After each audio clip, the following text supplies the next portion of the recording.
बोलो गुरुदेव भगवान की जय। बोलो सच्चिदानंद भगवान की जय। बोलो हनुमान जी महाराज की जय। बोलो पार्वती पत महादेव हर हर महादेव। अनंत कोटि बाबा नीम करोड़ी महाराज की। बोलो श्रीपति रामचंद्र भगवान की जय।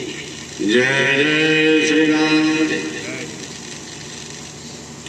वक्रतुंड महाकाय कोटि सूर्य संप्रभा निर्विघ्नं कुरु मे देव सर्वकार्येषु सर्वदा।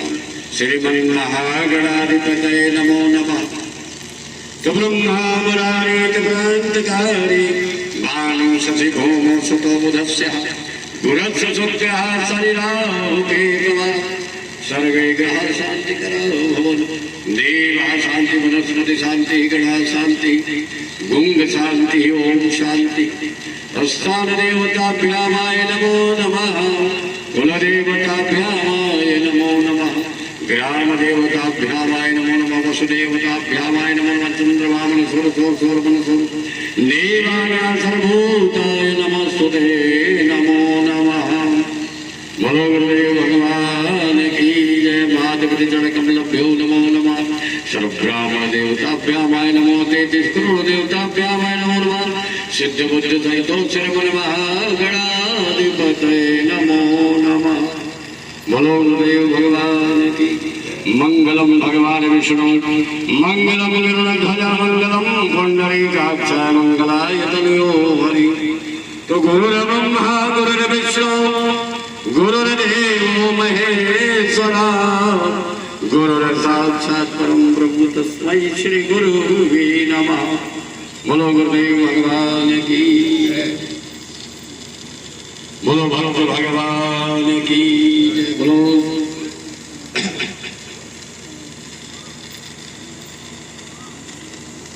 श्री राम जय राम। थोड़ा कीर्तन करेंगे भगवान का। जय जय राम। बोलो श्री राम जय राम जय जय राम। बोलिए श्री राम जय राम जय जय राम। श्री राम जय राम जय जय राम। भजो प्यारे मनो सीताराम। श्री राम जय राम जय जय राम। भजो प्यारे मनो सीताराम। श्री राम जय राम जय जय राम। श्री राम जय राम जय जय राम। श्रीपति रामचंद्र भगवान की जय। ईश्वर है अंश है, जीव है अविनाशी। ईश्वर का अंश जीव है। हम सब भगवान के बच्चे हैं। भगवान हमारा माता पिता है। ये सभी लोग मानते हैं कि नहीं कि वो हमारा माता पिता है? जो मानते तो हाथ उठा ले भाई। कौन कौन मानता है कि हमारा माता पिता है? भाई सभी लोग मानते हैं। इसलिए पहली बात तो हमें यह स्वीकार करना होगा कि भगवान हमारा माता पिता है। हम लोग गाते भी हैं कि तुम्हें वो माता च पिता तुम्हें वही तुम्हें वो बंधु च सखा तुम्हें वही तुम्हें वो विद्या द्रविणम तुम्हें वही तुम्हें वो सर्वम मम देव। सभी भगवान के साथ जब हम सभी रिश्ते बना लेते हैं वो हमारा हो जाता है और हम उसके हो जाते हैं तो हम बाप की प्रॉपर्टी के अधिकारी बन जाते हैं। बाप के वर्षे के अधिकारी बन जाते हैं क्योंकि हमारा माता पिता है, वो हमारा बाप है। तो वर्षे के अधिकारी बन जाते हैं। तो मांगता नहीं है, हम मांगने वाले भगत नहीं है, अधिकारी। क्योंकि जब अधिकार है हमारा कि वो माता पिता है, हमारा रिश्ता भगवान के साथ बच्चे बन गए तो मांगना नहीं पड़ेगा। बिन मांगे मोती मिले, मांगे मिले न बिन। जो मांगने के बगैर कुछ प्राप्त हो जाए तो मांगने की जरूरत नहीं है। हम लोग मंदिर में जाते हैं, ये चाहिए वो चाहिए, भगवान से कोई चीज मांगना नहीं है, अधिकार बताना है कि आप तो मेरा माता पिता है। और वो उस लायक बने, क्योंकि जो बच्चा लौकिक में अपने माता पिता का रिस्पेक्ट और रिगार्ड रखता है तो माता पिता ऑटोमेटिक उसको दे देते हैं, सारा अधिकार दे देते हैं धीरे धीरे। ऐसा नहीं कि उसको लेना पड़ता हो। एक होता है जबरदस्ती लेना, एक होता है जो अधिकार से लेना। इसलिए भगवान से हमें रिस्पेक्ट और रिगार्ड, हम भगवान के साथ रिश्ता बनाए पहली बार को, वो हमारा माता पिता स्वीकार कर ले, अंदर से स्वीकार करें। और इससे तो कई प्रकार के होते हैं, सखा है, सहेली है। भगवान को जिस रूप में आप याद करेंगे, माता पिता के रूप में, कोई माँ के रूप में भगवान, जैसे 9 दिन अभी देवी का दिन था तो उस समय भगवान जो है महादेव दुर्गा के रूप में आ जाते हैं। कोई समझते होंगे कि भगवान की कोई नारी नहीं होगी, उनकी कोई पत्नी नहीं होगी, उनकी लगन हुई होगी, ऐसा कुछ है नहीं। क्यों भगवान तो स्वयं है ना। स्वयं माना कि दुनिया को बनाने वाला, रचने वाला, और न उनका कोई माता पिता होता नहीं, न उनकी मृत्यु होती न जन्म होता है। हमारी आपकी मृत्यु और जन्म के खेल में आते हैं सृष्टि के अंदर, लेकिन भगवान जो है, जो गर्भ से उत्पन्न नहीं होता, उसका नाम भगवान है। इसलिए वो अजन्मा है। आपने जैसे कि क्रिश्चियन कहता है गॉड इज लाइट, परमात्मा प्रकाश है। मुसलमान कहता है साने अंगली में चमन में जहूर है, कर गुल में सजर में खुदा का नूर, नूर बना उजाला, प्रकाश। हम क्या कहते हैं? ज्योतिर्लिंगम, 12 ज्योतिर्लिंगम। ज्योति वाला प्रकाश, पावर हाउस। वो पावर हाउस से हम कनेक्शन कैसे लेंगे? तो हमें अपनी तार जोड़ना पड़ेगा परमात्मा से मिलन मनाने के लिए। अब मिलन मनाने का मतलब ये है कि हम परमात्मा को पहले समझे, वो क्या चीज है, वो रहता कहाँ है, उसका धाम क्या है, उसका काम क्या है, उसका नाम क्या है। हम लोग समझते हैं बहुत सारे भगवान हैं, भगवान तो एक ही है। एको ब्रह्म तुझे नास्ते, परमात्मा एक ही, ब्रह्म एक ही, 2 4 नहीं 10 20 नहीं। क्योंकि जैसे जिले में एक डीएम बिठाया जाता है, डीएम के नीचे एक डीएम होता है, 4-5 डीएम होते हैं, एक सीडीओ होता है, बीडीओ होता है, बहुत सारे अधिकारी होते हैं। फिर एक जो है आपके संसद जी होते हैं जिले में पार्टी के, 4-5 विधायक होते हैं, एक पार्टी अध्यक्ष होता है, एक जिला परिषद अध्यक्ष होते हैं। ऐसे बहुत सारे अधिकारी होते हैं, मंत्री नेता होते हैं जिलों को कंट्रोल करने के लिए। ऐसे महादेव को भी अपने अधिकारियों की जरूरत पड़ती है, क्योंकि विश्व पिता है ना, उसका नाम क्या है? विश्वनाथ। विश्व माने संसार का नाम, भारत का नहीं, भारत या अमेरिका, पाकिस्तान या किसी कंट्री स्टेट का नाम नहीं, विश्व माने संसार का नाम। उसका नाम ही, नाम से ही पता चलता है, विश्वनाथ। विश्वनाथ मम नाथ पुरारी, और त्रिभुवन महिमा विदित तुम्हारी। तीनों भुवन में उसकी महिमा विख्यात है। इसलिए कहते हैं नाथों का नाथ, अनाथों का नाथ, अनाथों का नाथ, सनाथों का नाथ। उस नाथ को याद करना है, उसका नाम विश्वनाथ। इसलिए जो विश्व का नाथ है, संकेत वाचक नामों से पता चलता है कि विश्वनाथ माना विश्व का नाथ, वो भारत का नहीं है, विश्व माने संसार का। और उसी को सभी धर्म के लोग मानते हैं। क्रिश्चियन भी उसी को मानता है, मुसलमान भी उसी को मानता है, और हम तो मानते ही हैं, हम सभी मानते हैं। 12 ज्योतिर्लिंग हमारे भारत के अंदर बताए गए हैं। ज्योति माना प्रकाश। आप मुसलमान जो मक्का मदीना में जाते हैं, वहाँ शिवलिंग रखी हुई है। वो बताते इसीलिए नहीं कि भेद खुल जाएगा, राज खुल जाएगा, और वो अपने रिश्तेदारों को ला करके शिवलिंग वहां से आपस में देते हैं। ये बताते नहीं किसी को, लेकिन ये बड़ा रहस्य की बात है, बड़ी अंदर की बातें हैं। तो आध्यात्मिक विषय है ना, इसका बड़ा गुण है। इसलिए जीवन के अंदर हमें भगवान से रिश्ते बनाने पड़ेंगे। बगैर रिश्ते के कोई प्राप्त नहीं कर सकता है। कोई भी रिश्ता बना लीजिए। जैसे 9 दिन के अंदर भगवान महादेव दुर्गा के रूप में आ जाते हैं। आपने दुर्गा सरस्वती उठा के लीजिए, दुर्गा सरस्वती काली लक्ष्मी, ये जो संगम है ये शिव की शक्तियां हैं, शिव की शक्तियां हैं। अर्धनारीश्वर जो आपने कभी देखा सुना होगा चित्र वगैरह, तो भगवान कहते हैं कंबाइंड रूप, माता पिता का कंबाइंड रूप है। कोई लगन लगन नहीं होती कि आप कहेंगे पार्वती कोई लगनदारी थी उनकी, ये तो सारी चीजें समझने का विषय थोड़ा सा है। पार्वती माना पारवर्तन, भगवान शिव के बगल में कौन जाएगा? विनाश के बाद में जो पार्वती माफिक जो ज्ञान रत्नों से सज जाएगा वो पार्वती के समान जाएगा। पार्वतन, इस वतन से उस वतन जाना है परम धाम, वो ज्ञान रत्नों सजेगा। और कलयुग के अंत में मैं ऐसी बारात लेने को आता हूँ। शिव की बारात में का गायन सुना होगा आप सभी लोगों ने कि भूत पिशाच जिंद बैताल कूर मांडिया ब्रह्म राक्षस सारे लोगों को दिखा दिया गया। तो भगवान कहते हैं कि मैं लास्ट में कलयुग के अंत में ऐसी बारात लेने को आऊंगा कि सबका उद्धार एक साथ में कल्याण कर देता हूँ, एक ही साथ में कल्याण करूंगा। तो ऐसी बारात का गायन है, वहां सभी को दिखा दिया है, देवी देवता जितने भी हैं आपके, तो एक साथ में उनका उद्धार करूंगा, कल्याण करूंगा। कोई लगन की वहां कोई बात नहीं होती है। जैसे किसी की मृत्यु होती है उसको भी बारात कहते हैं।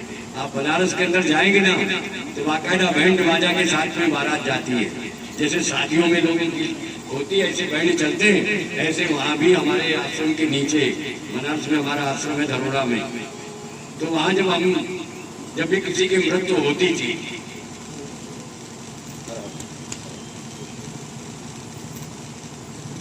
तो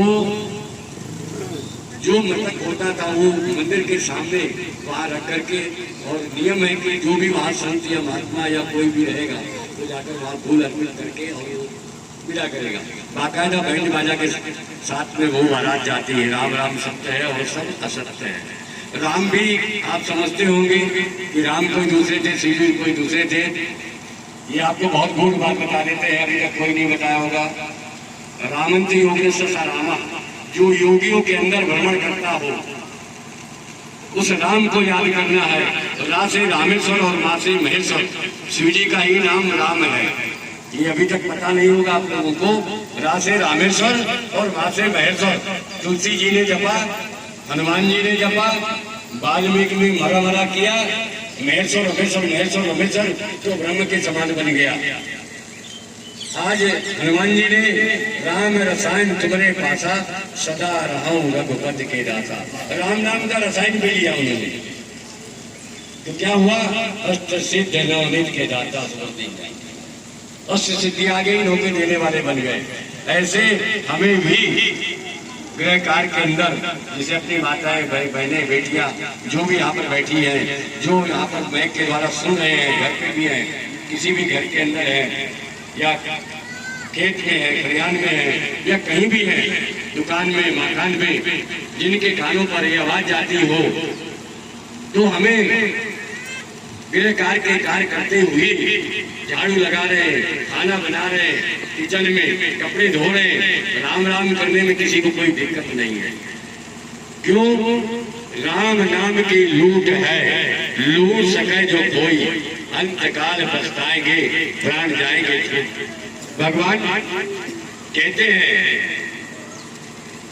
कि राम नाम ये महामंत्र है। अगर आपने राम राम किया 10 मिनट तो 1000 मंत्र होते हैं। अगर 1 घंटे आपने कर दिया तो 6000 मंत्र होते हैं। हर माँ बहन बेटी किचन में खड़ी होती है, बनाती है खाना, घंटा 1.5 घंटा लगता है एक टाइम में। अगर दिन में चाय भी बनाना, नाश्ता भी बनाना, 2 टाइम खाना बनाना है, बहुत समय आपके पास। उस समय मंत्र का जाप करें, आपको कोई कंप्लेन नहीं मिलेगा कि बच्चे ठीक नहीं हो रहे या पति ठीक नहीं हो रहा। ये बहुत बड़ा मंत्र है। आप राम राम करते रहिए, खाना बनाते रहिए, झाड़ू लगाते रहिए, आपके घर में कभी भूत पिशाच ये सब नहीं घुसेंगे। और दूसरी बात, आपके भंडारे कम नहीं होंगे। जैसे आप लोगों को कहना होगा कि बहुत सारे पैसे आते तो हैं लेकिन बचते नहीं है, ये बड़ी समस्या लोगों के यहाँ होती है, बरकत नहीं होती। बरकत न होने का कारण यही है कि आप भगवान से जुड़े नहीं है। पूरी समर्पित नहीं हुई। आप समर्पित कर दें प्रभु को कि मेरा नहीं भंडारा आपका है। नाथ सकल संपदा तुम्हारी, मैं सेवक समेत सुख निहारी। जो कुछ भी है आपके पास, परिवार है, समाज है, बच्चे हैं, प्रभु को समर्पित करिए। मेरे नहीं है, तेरे, मैं ही दे रहा हूं। जब भगवान के आप बन गए, दिल से प्रभु को समर्पित करके कार्य करिए। जब आप प्रभु को समर्पित कोई कार्य कर देंगे तो वो भगवान की जवाबदारी है। और जिन माताओं बहनों को घरों में अपने भगवान का जिनको भोग लगाते होंगे तो उनके घरों में भंडारे नहीं खटेंगे, फूटेंगे नहीं भंडारे। अगर नहीं भी लगाते हैं तो लगाना चालू कर दिए। अगर अपने पास कुछ भी नहीं है तो आप जल तो पिला सकते हैं, फ्री ड्रिंकिंग वाटर, पानी तो पिला सकते हैं, नल में फ्री पानी आ रहा है। अरे एक गिलास बढ़िया धो खा के बढ़िया कटोरी भगवान का, जो भी आपके हाथ होते हो भगवान, उनके सामने जल पिलाना चालू कर दीजिए। जब वो जल पीने लगेंगे आपके घर में तो जरूर कुछ ना कुछ आपका चमत्कार होगा, लेकिन एक दिन में नहीं होगा। वो बंद नहीं करना है आपको। चाय बना रहे हैं, पहले बच्चों को देने के पहले या पति को देने के पहले, सास ससुर को देने के पहले भगवान के लिए गिलास अलग से धोकर साफ सुथरा करके पानी और चाय रख दीजिए, या दूध रख दीजिए, उस दूध से चाय बना लीजिए, फिर बच्चों को दे दीजिए। आपको सद्बुद्धि प्राप्त हो जाएगी, आपका एटमॉस्फेयर चेंज हो जाएगा, आपका जो कंप्लेन है वो बंद हो जाएगा कि ये सुन नहीं रहे बच्चे। इसलिए करना चालू कर दिया। और ये आयुर्वेदिक दवाइयाँ हैं, लेकिन एक दिन में कोई चीज ठीक नहीं। किसी श्रीमंतर जादू की जरूरत नहीं पड़ेगी, ना किसी के यहाँ जाने की जरूरत पड़ेगी आपको, किसी ढोंगी के यहाँ, क्योंकि आजकल तो लोग विद्या बहुत फैली हुई है। इसलिए ओरिजिनलिटी को पहचाने, परमात्मा के कार्य को पहचाने, परमात्मा करता क्या है और परमात्मा से हमें प्राप्त क्या होता है। इसलिए सत्संगत, सत्य संगत करनी चाहिए। जो भगवान की बात को ठीक ढंग से बता दे, भगवान का ठीक से परिचय बता दे, भगवान के नाम याद करने से हमारे सारे दुख दूर हो जाएंगे। लिखित में करें याद, तारीख दिन समय। अगर आप भगवान को याद कर रहे हैं तो ऐसा तो नहीं कि आपका ठीक नहीं होगा। कोई भी बीमारी होगी, कोई भी स्थिति परिस्थिति आपको ठीक हो जाएगी, लेकिन करना पड़ेगा आपको। आपको दूसरा करके देवे कि आप छुमंतर कर दिए तो ये कभी नहीं हो सकता है। ये लिखित करें, कभी नहीं होगा कि आप कहेंगे छुमंतर करिए। खुद को कर इतना बुलंद, खुद को कर इतना बुलंद, आसमां जमीन से पाए और खुदा बनने से खुद पूछे तेरी रजामंदी क्या। भगवान आपसे स्वयं पूछ ले कि बेटा आपको क्या चाहिए। जैसे छोटा बच्चा होता है, माताओं को बहुत अनुभव होगा। छोटा बच्चा, जैसे ये बच्चा है क्या, छोटे छोटे, ये तो अभी ये बच्चियां नींद आ रही क्या बेटा? अरे भगवान के दरबार में नींद आ गई तो क्या फायदा है, सोने क्या रात में। बोलो गुरुदेव भगवान की जय। ये तो शक्ति देवियां है बेटी, दुर्गा लक्ष्मी इसी में दिखता है। क्यों भाई? तो बड़ा रहस्य। इसलिए ईश्वर को हम लोग, परमात्मा को याद करना कोई साधारण मत समझ लेना। अगर कोई याद कर रहा हो तो उसको कभी मजाक न करिए उसकी, कभी उसको कमेंट न करें कोई भी। अगर कोई भक्त है, गरीब है, फकीर है, कोई साधु है, सन्यासी है, कोई पंडित आचार्य है, गौ कन्या ब्राह्मण, इनसे थोड़ा, इनको कभी छेड़खानी न करें इनसे। क्यों? भगवान की नजर में आ जाएंगे, आप तो श्रापित हो जाएंगे। ऐसे लोगों से कभी भी उनका नुकसान नहीं पहुंचाना चाहिए। मंदिर आपके गांव में बहुत सारे बने हुए हैं, मंदिर बनाने से ही नहीं होगा। हमारे अंदर जो मंदिर है, मूर्ति बैठी है, उसको हमें शुद्ध करना है। हम लोग उसको नहीं कर पा रहे। मंदिर तो बहुत बनाते चले जा रहे हैं, बहुत सारी मंदिर बना दिया, कुत्ते दौड़ते, भोग नहीं लगता, प्रसाद नहीं लगता, क्या फायदा मंदिर बनाने से? वो मंदिर तो आपका दूषित होने लगता है और वही कुल के खानदान को अंदर को नष्ट करने लगता है।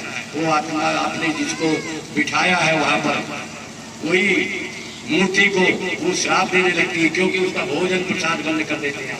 आपने तो मंदिर बना दिया और आप चले गए दिल्ली। आपके बच्चे हैं तो करना सेवा बंद कर दिया, या बच्चों के बच्चे सेवा करना बंद कर देते हैं, मंदिर खंडर हो जाता है। उसमें फिर वो क्या होगा? आपके खानदान को बद्दुआ लगना चालू हो जाती है। बद्दुआएं देना, श्राप देना चालू। जैसे आप किसी मेहमान को कमरा दे दें और बिठा दें, उसका खाना पीना बंद कर दें, बंदिश कर दें, तो क्या करेगा? आपको आशीर्वाद देगा कि वो श्राप देगा? इसलिए मंदिर नहीं बनाना चाहिए। बड़े जो मंदिर बने हैं उसी में सहयोग दीजिए, उसी में कुछ भी सहयोग, उसमें दोष नहीं है आपका। लेकिन अगर आपने मंदिर बना दिया है और मंदिर बनाने के बाद अगर आप सेवाएं नहीं दे रहे, तो आप समझ लीजिए कि आपका खानदान नष्ट हो जाएगा, लास्ट में नुकसान होगा। ये बहुत बड़ी नीति की बात बता रहे हैं आपको। इसलिए मंदिर बनाने का मतलब है कि बहुत बड़ी रिस्पॉन्सिबिलिटी है। जब तक आपके खानदान को वो नुकसान पहुंचता रहेगा, आप समझ नहीं पाएंगे क्या हो रहा है। मंदिर बनाने से कोई ऐसा नहीं कि मंदिर बनाने से आपको बहुत बड़ी कोई वो मिल जाएगा, कोई वार्ड मिल जाएगा, ये कुछ नहीं है। मंदिर जहाँ बने उनमें जाकर के भगवान को मत्था टेकिए, उनकी सेवाएं करिए, वहाँ झाड़ू लगाइए। अगर जिसकी बहुत गरीबी हो, आप झाड़ू लगाना चालू कर दीजिए मंदिर में, आपके जीवन का दरिद्र निकल जाएगा। लेकिन हम कर नहीं पाते। हम सोचते हैं झाड़ू क्यों लगाएं, हम तो बड़े आदमी हैं, पढ़े लिखे ज्यादा है। भगवान के यहाँ कोई पढ़ा लिखा नहीं होता है, भगवान से बड़ा कौन होता है। यहाँ तो अगर आप बैठ भी गए इस स्थान पर, देव स्थान पर मत्था टेक दिया, वहाँ की धूल अगर मिट्टी लगा लिया तो आपका भाग्य बदली हो जाएगी, रेखाएं बदली हो जाएगी। लेकिन करेंगे तो मिलेगा। हम लोग कर नहीं पाते। हम लोग तो छू मंतर चाहते हैं सभी लोग। कौन सा आदमी छू मंतर वाला यहाँ है जो चमत्कारी शक्ति दिखाए कि फूल को गुलाब का फूल बना दे या गेंदे का फूल बना दे या पैसा दिखा दे बना करके, उसके बाद हम जाना चाहते हैं। ऐसे कोई दवाई ववाई नहीं है, नजरबंदी का खेल होता है। ये सब नजरबंदी होता है। जैसे पहले क्या होते थे, नजरबंद के खेल दिखाते थे। हमारे एक मित्र थे मुंबई में, हमारी मुंबई पोस्टिंग थी, रेलवे के अधिकारी थे, तो वो जादूगर थे। तो बोलते थे, अरे साहब कभी आइए हमारी जादू देखिए। तो हमने कहा भैया जादू आदू हम क्या देखेंगे, हम तो भगवान की जादू के चक्कर में घूम रहे हैं, वो जादूगर से बड़ा कोई जादूगर नहीं। तो बोले नहीं साहब आप मजाक समझ रहे। अरे हमने नहीं मजाक नहीं समझ रहे। बोले नहीं एक दिन आ जाएंगे। एक दिन उन्होंने जादू कोई कार्यक्रम में बुलाया हमें, और रात में था उनका 6 से 9 का 3 घंटे का प्रोग्राम था। उसमें स्टेज पर बिठाया गया काकाजी, तो उन्होंने अपनी जादू चालू कर दिया। किसी को ऐसा हाथ मारा, पैसा बना दिया, टिकट बना दिया। अब लोग तो बेचारे समझे कि बड़ा भाई जादूगर है। कहीं चॉकलेट दे दिया किसी को, साड़ी के वो बंडल के बंडल साड़ी के थान निकालते चला जा रहा है। मतलब वो सब नजरबंदी का खेल था। तो हमने कहा भाई अगर आप ओरिजिनल पैसा बना देते हो तो ये आपको ड्रामा करने की जरूरत नहीं। तो बाद में फिर उसने बताया हमें, बोले गुरु जी ये तो नजरबंदी का खेल होता है, कोई जादू नहीं होती है। तो हमने कहा भाई अगर ऐसा बनाते हो तो लोगों की गरीबी दूर कर दीजिए, लोगों के दुख दूर कर दीजिए। बीमार है लोग, उनको दवाइयाँ राहत मिलाइए। तो ऐसा कुछ है नहीं।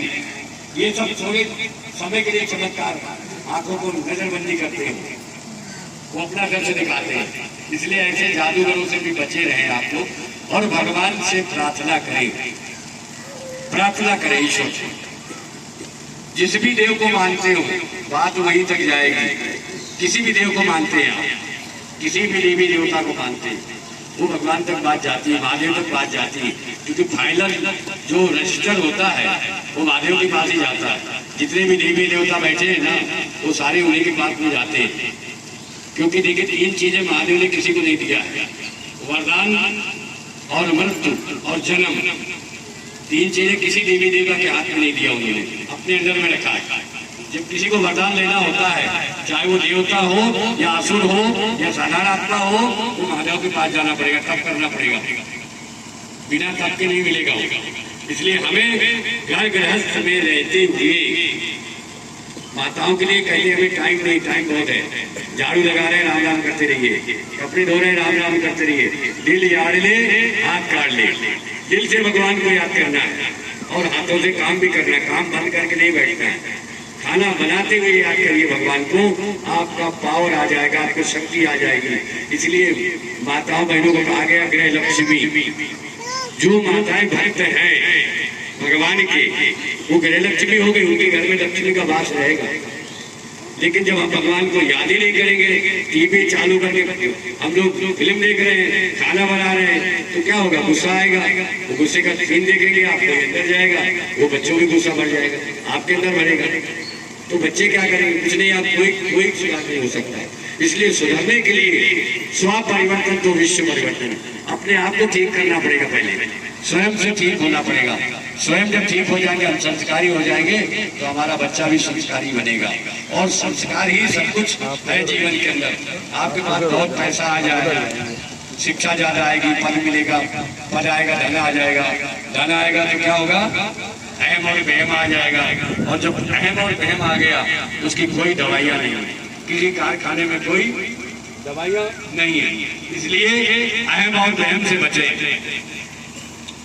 अहम और वहम से बच जाए।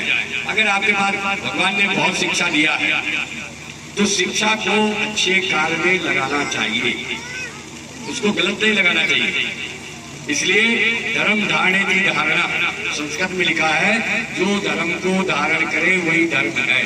धर्म धारणे की धारणा, धर्म को धारण करने वाला धर्म होता है। कहने से नहीं होता कि हम ब्राह्मण हैं, क्षत्रिय हैं, वैश्य हैं, शूद्र हैं, कर्म में आप, क्योंकि भगवान के अंदर तो सब एक ही जाते हैं। भगवान के यहाँ तो कोई जाति धर्म नहीं है। वो तो कार्य क्षेत्र में आपको कार्य दिया गया है कि आप ये कार्य करें, क्योंकि सबको अगर नियम बना दिया जाए जिले में, तो फिर चपरासी फाइल उठाने वाला भी चाहिए भाई, वहाँ सिक्योरिटी भी चाहिए, सबको ही चाहिए, बाबू भी चाहिए। ऐसे भगवान के यहाँ भी ऐसे कार्य के लिए चाहिए। इसलिए 4 वर्णों की व्यवस्था बनाई गई कि वो कार्य देखने के लिए हैं सब ईश्वर के बच्चे। इसलिए हमें संस्कार प्राप्त करना चाहिए, और संस्कार जो हो जाएंगे आपके अंदर, जो चरित्रवान है वही महान है, जिसका कैरेक्टर अच्छा है वही महान है। पैसे रुपए से कोई महान नहीं बनता है। बहुत ज्यादा अगर पैसा भी आ गया, अगर आपका चरित्र अच्छा नहीं है तो आप बेकार है मतलब। इसलिए हम जहां भी रहें ईश्वरवादी रहें, मतलब उस संस्कार में ईश्वरवादी भरा रहे। आप कहीं दुख नहीं प्राप्त करें। दुखों से छूटने का एक ही रास्ता है, दुखों से छूटने का एक ही रास्ता है, जो हम ईश्वरीवादी बने, ईश्वरवादी बने। राम राम करते रहिए। कोई दिक्कत है माता जी राम राम करने में? क्या कोई दिक्कत है राम राम करने में? कितना घंटा करते हैं? कितना घंटा? 12 घंटा। 12 से 6 में, रात में 12 बजे से कि दिन में 12 से? रात में 12 से 6, 12 से 2 में मत करना। ब्रेक का उस समय बास होता है, इसलिए पुण्य नहीं मिलेगा आपका, वो छीन ले जाएंगे। असुर जबरदस्त होते हैं, राक्षसों के बीच में आप कहाँ घुस रहे हो? सबका टाइम अलग अलग है, ऐसा नहीं करना कभी। 12 से जो 2 का टाइम होता है, हमने जो देख करके चालू किया है, जो चालू किया 12 से 2 के बाद ही हम बैठे हैं, 1:45 के बाद, ठीक है। दिन हो या रात हो, उस समय महादेव प्रेत आत्माओं की सभा में होते हैं। 12 से 2 में कोई पूजा वूजा नहीं होती है, और न करना भी चाहिए, जबरदस्ती न करें, इसलिए क्योंकि वो पुण्य नहीं मिलता आपको। वहाँ जो असुर बैठे हैं, भूत पिचार जिंद बैठाल कूर मांडिया ब्रह्म राक्षस, 64 योगिनियाँ, क्षेत्रफल, वो सब छीन लेंगे आपका। आप क्यों गड़बड़ में जा रहे हो? इसलिए उस समय जाप न करें। आप 4 बजे तैयार हो जाए, नहा धो करें, 3 बजे तैयार हो जाए। 2 बजे जो उठता है वो महायोगी होते हैं। 2 से 3 का टाइम ये होता है डायमंड, ये सन्यासियों के लिए। 2 से 3 जो महासन्यासी है, जैसे हम लोग साधनाओं में 2 दिन का अलार्म लगा हुआ है। भैया मिश्रा जी बता रहे जी पर डे का है, पर डे का है। जो त्याग कर बैठे हैं सब कुछ, जो कुछ त्याग कर बैठे हैं, मतलब आप त्याग का मतलब समझते हैं? त्याग, तपस्या, धारणा, सेवा, 4 सब्जेक्ट। त्याग माना परिवार से दूर होते, फिर तपस्या करेंगे आप, परिवार से, समाज से, रिश्तेदारी, नातेदारी, पतेदारी सबसे दूर हो जाना, तब आप तपस्या करेंगे। त्याग, तपस्या और धारणा, फिर उसका धारणा भी करना है। ये सारी सब चीजों का, अच्छाई का, बुराई को छोड़ना। त्याग, तपस्या, धारणा और सेवा। सेवा एक सब्जेक्ट ऐसा है कि हम सभी कर सकते हैं। सेवा माला भगवान के मंदिर में गए हैं तो झाड़ू लगाने का काम जरूर देख लीजिए। ये बहुत बड़ी सेवा है। आप सीसी कैमरे में भगवान के आ जाएंगे, ये बहुत बड़ा काम है। किसी भी मंदिर में ऐसा नहीं, कहीं भी जा रहे हो झाड़ू पकड़ लीजिए, कचरा उठा के इधर उधर रख लीजिए, तो आप भगवान के, आप कुछ भी नहीं तपस्या कर पा रहे, आपके पास धन नहीं है, कुछ नहीं है, तो कम से कम आपका जो तन है ना स्वस्थ हो जाएगा। वो धीरे धीरे आपकी व्यवस्था ठीक होने लगेगी। लेकिन अगर आपने मंदिर में जाकर सफाई करना चालू कर दिया तो आपके जीवन का चरित्र ये लिखित में करें आप, अगर नहीं निकले तो फिर हमें बताना, लेकिन एक दिन में नहीं होगा। आप करते रहिए, ईश्वर की नजर में आएंगे, सीसी कैमरे में आएंगे। रोज झाड़ू लगाना चालू कर दीजिए मंदिर में, भगवान उसको देखता है ना। हम लोग क्या करते हैं, किसी मंदिर में जाते हैं, या तो पन्नी बांधते, भूल लिया पन्नी जाली में बांधते, या तो क्या करते दीवार खड़ाते हैं, तो डिसर्विस कर रहे हैं। किसी भी मंदिर में जाना है, आप गुरुद्वारों में जाइए, किसी गुरुद्वारों में जाएंगे कोई भी कचरा फेंकने वाला नहीं मिलेगा। मंदिरों में कचरा नहीं फेंकता होगा, गुरुद्वारों में उठाने वाले मिलेंगे, फेंकने वाला नहीं मिलेगा। हमारे हिंदू धर्म के मंदिरों में दया स्थितियां हैं, जो जितना कचरा फेंकते और जयकारा ज्यादा बुलावे, उस वक्त से भगवान पसंद हो गया, जय श्री राम। लेकिन कचरा पन्नी अंदर, जितना भी कचरा हो वो मंदिर के अंदर, और जयकारा इतना तगड़ा कि आप पूछोगे बहुत तगड़े भक्त, ये तो बड़के भक्त, सबके वाले नहीं है, उन्हें बड़के भक्त है। आप हमारे मंदिर में जाइए, कहीं ऐसा फेंकते जैसे कि कूड़ादान हो, अब भगवान बेचारा क्या करेगा, वो तो क्या करेगा, वो तो माता पिता है। वो कहता है आया राम गया राम दया राम, आया राम गया राम दया राम। अब इसका मतलब आप समझेंगे कि क्या है। भगवान कहता है आया तो भी चला और गया भी, लेकिन कुछ मिला नहीं इसको, भगवान को दया नहीं। आया तो पन्नी बांधने में लगा, या तो फोटो खींचने में लगा, अपने ही परिवार का फोटो मंदिर के अंदर खींच रहा है, भगवान के आगे पीठ कर दिया और मंदिर में फोटो। ये कभी मत करें, ये सर्विस करें। किसी भी मंदिर में जाइए आप दर्श परस मुख मंजन पाना, दर्शन का बहुत आसरा, भगवान के चरण स्पर्श करना, दर्शन करना, ये बहुत बड़ा, लेकिन हम कर नहीं पाते। हम नहीं, मूर्ति को नहीं छूना चाहिए, दूर से प्रणाम करिए, वो स्पर्श हो गया। हमारे शास्त्रों में हमारे संतों ने कहा है कि मंदिर में मूर्ति को टच नहीं करना चाहिए, इसलिए क्योंकि आप गृहस्थ आश्रम में हैं और इतने आप पवित्र नहीं हैं, क्योंकि जो मूर्ति होती है उसमें प्राण प्रतिष्ठा की जाती है, उसमें जान आ गई, उनका आवागमन हो गया, हम दूरी से ही प्रणाम करते। हम लोग क्या करते हैं, मुंह ठूसने लगते हैं उनमें। अरे भाई कोई मेहमान आता है थाली रखते हैं उसके लिए बढ़िया सा, अब मुंह में थोड़े खिलाते हैं, किसी को खिलाया जाता है मुंह में, अब उसके मुंह में ठूस दे रहे हैं, पानी एक लोटा डाल दे रहे हैं। तो ये सब चीजों को समझना भी है कि हमें करना क्या। आप बढ़िया सा थाली सजा के ले जाइए, कोई कपड़ा ढक के ले जाती है, माता होशियार होती है, आप रख दीजिए, पर्दा लगा दीजिए, या नहीं कहिए तो वहाँ रख दीजिए कि प्रभु स्वीकार कर ले, 10 मिनट आप बैठ जाइए, आप मुंह में न ठूसे, और पानी नहीं एक लोटा डाल दें, पानी रख दीजिए, आप आए हैं पानी रख दीजिए, आप ले दीजिए, स्वीकार करें। सिस्टम है सब चीजों का। आपके घर में कोई मेहमान आए तो उसको मुंह में थोड़ी फूटेंगे, ना उसको पानी आप पिला देंगे, आप रख देंगे कि आप लीजिए, स्वीकार करिए, ठीक है। तो वो स्वीकार कर रहे हैं। किसी भी मंदिर में जाइए, कहीं भी जाइए, आप चरणों की रंज जल्दी लगाइए, पता नहीं उसमें कितने महान आत्माएं निकल गई हैं, एक से भाग्यशाली आत्मा के पैर पड़े होंगे। मंदिर है ना, उसमें देव भी जा रहा है, जनुज भी जा रहा है, देव जनुज घर मनुज शरीरा, पता नहीं कितने वीर तपस्वी उस रज से निकल गए हो, उनकी रज हमको मिल गई, भगवान भी निकल रहे हैं, संत भी निकल रहा है। इसलिए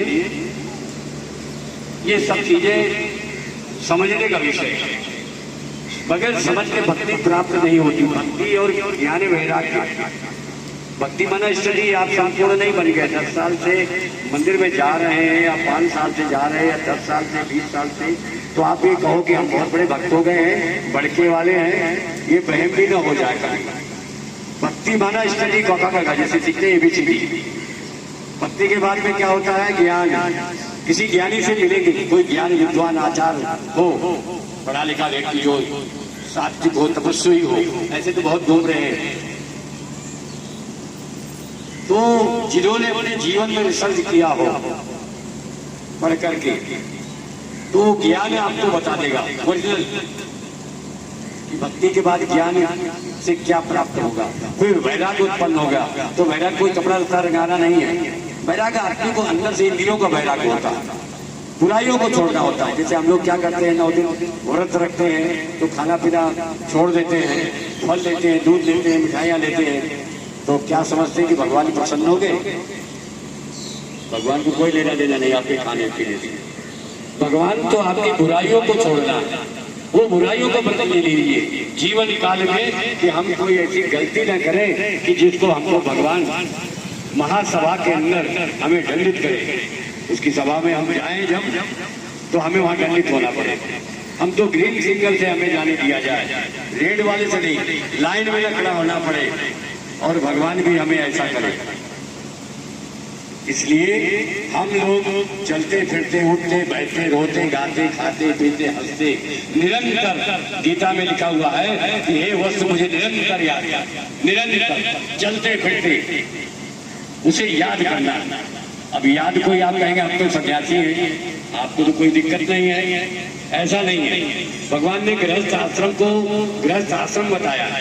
हमारे सन्यासियों ने गृहस्थ आश्रम मतलब जेठाश्रम है, बड़ा आश्रम है। आप जो माताएं बहनें रहती तो कोई जंगल छोड़ जाएंगी, न घर छोड़ के जाएंगे। जहाँ पर है वो बड़ा आश्रम है, जेठाश्रम है। संतों ने, बड़े हमारे विद्वानों ने कहा है गृहस्थ आश्रम वाला बड़ा आश्रम, क्योंकि आप जो दान देते हैं किसी को, उसका भोजन प्रसाद या कुछ भी लेता है वो, तो पुण्य तो आपको मिला ना। तो ये बड़ी व्यवस्था। इसलिए हम छोटा न समझे कि हम छोटे हैं, मतलब हमें ये समझना है कि हम भगवान के बच्चे हैं, और जब हम भगवान को याद करेंगे तो पावर तो मिल ही जाएगा, सब कुछ मिल जाएगा जो चाहिए। जो इच्छा करी है मन माही, राम कृपा कछु दुर्लभ है। ईश्वर की कृपा से कोई दुर्लभ नहीं होगा। जिन घरों में माताएं बहनें भक्त हैं, उनके बच्चे ऑटोमेटिक संस्कारी होंगे, भक्त हो जाएंगे। और जब वो भक्ति, जैसे बच्ची है, छोटी है, ये भक्त आत्मा तैयार हो गई, तो ये जहां भी जाएगा इसका पावर रहेगा, ये पावर खत्म नहीं होगा, क्योंकि भक्त आत्मा है ना। वो राम नाम का जो मंत्र भरा है ना, फसल भी वो खजाना वो उठा के दे देगा, वो रखता नहीं ईश्वर किसी को। राम नाम की लूट है, लूट सके जो कोई, अंतकाल फंसाएंगे प्राण जाएंगे। ये शरीर में जब तक हमारी आत्मा है तो परमात्मा से मिलन बना ले, मिलन बना ले। किसी को योग, किसी को मेडिटेशन, किसी को समाधि, किसी को ध्यान, और हिंदी में इसको मिलन कहते हैं। आत्मा और परमात्मा का मिलन बना ले, मतलब जाने के पहले मिलन बनाइए। ऐसा ना हो कि हम बुढ़ापे में सोचेंगे कि 60 साल 70 साल के बाद में भगवान का भजन करेंगे, ये तो नामुमकिन है, हो ही नहीं पाएगा। आंखों में दिखाई कम पड़ेगा, कमर में दर्द होगा, पैरों में दर्द होगा, बीमारी हो जाएगी, क्या भगवान को याद करेंगे। वो बहानेबाजी में मत पड़िए। जिन्होंने भी तप किया है वो जवानी में किया है, नई उम्र में किया है, क्योंकि ऊर्जा, अपनी शक्ति, पावर परमात्मा तक पहुंचाने तक है। आप ध्यान में बैठ सकते हैं, भगवान के 1 घंटा 2 घंटा आपको शक्ति है, पावर है। आप अपने कमरे में बैठिए, कहीं जरूरत नहीं जाने की। एक माता जी आई हमारे यहाँ, 28-30 साल की बच्ची होगी, बहुत सारे गहने पहने थे। अब वो ध्यान लगा के बैठ गई बाबा जी के सामने जी। हमने देखा तो बिटिया को बुलाया, हमने बेटा इधर आइए। बोले गुरु जी बताइए क्या है। अरे हमने कहा बेटा ये ध्यान घर में करो, ये आप बंद करके यहाँ नहीं बैठिए। बोले हमने कहा इतना सोना पहनो, अभी कोई चोर आ जाएगा, लूट ले जाएगा, आप कहोगे कि महाराज जी हमारा सोना लूट गया।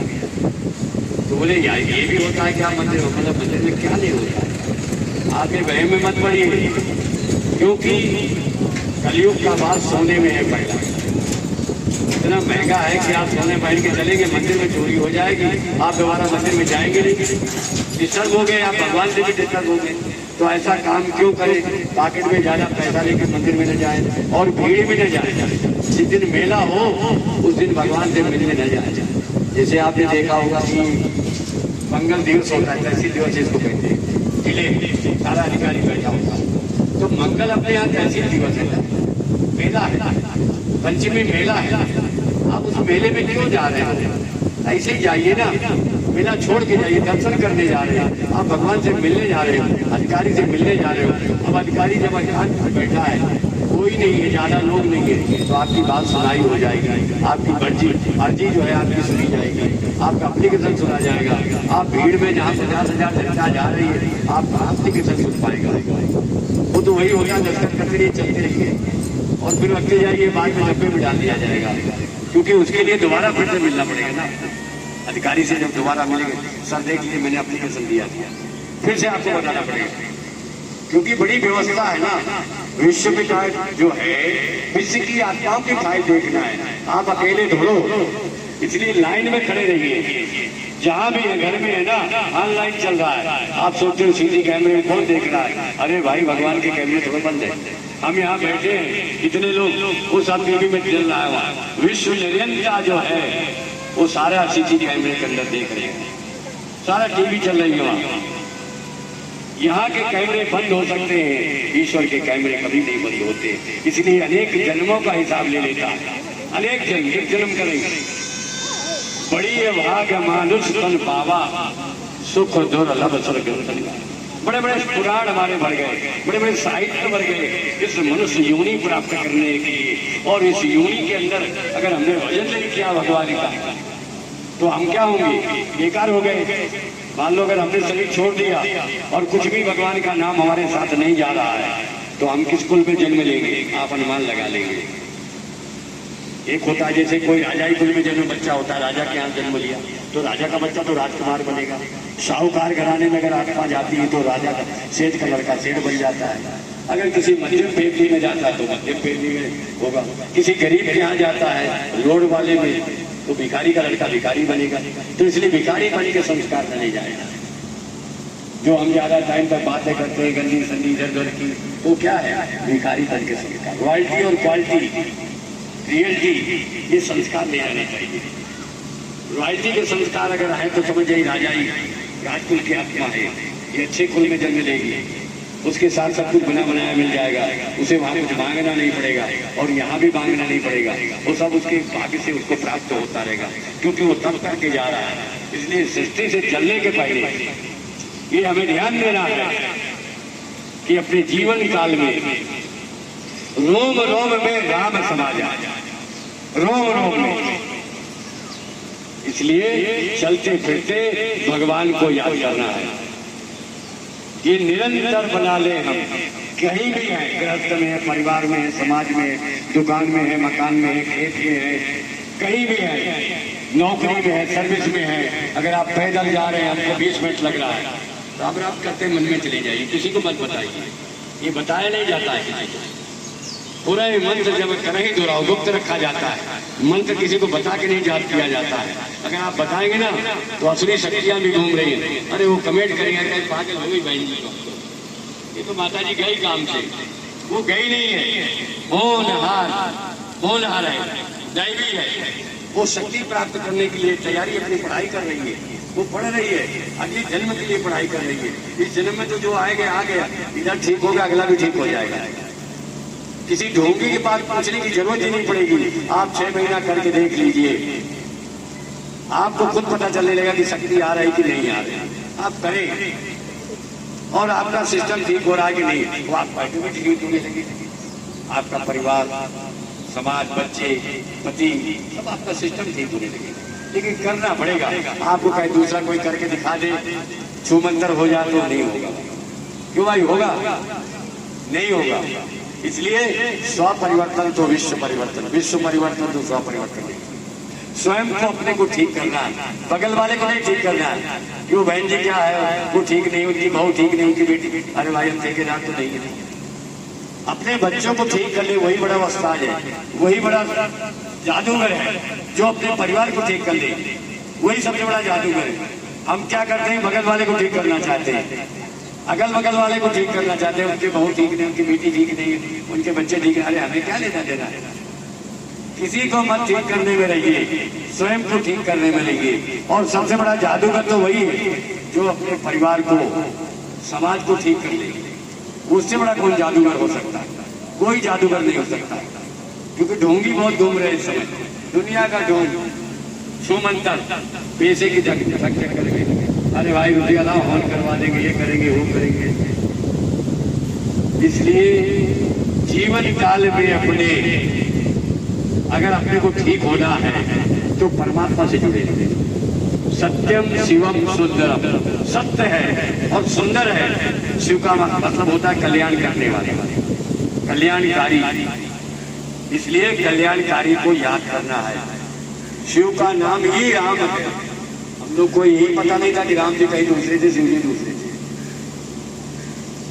रा से रामेश्वर और माँ से महेश्वर, इस शब्द को जान लेना है।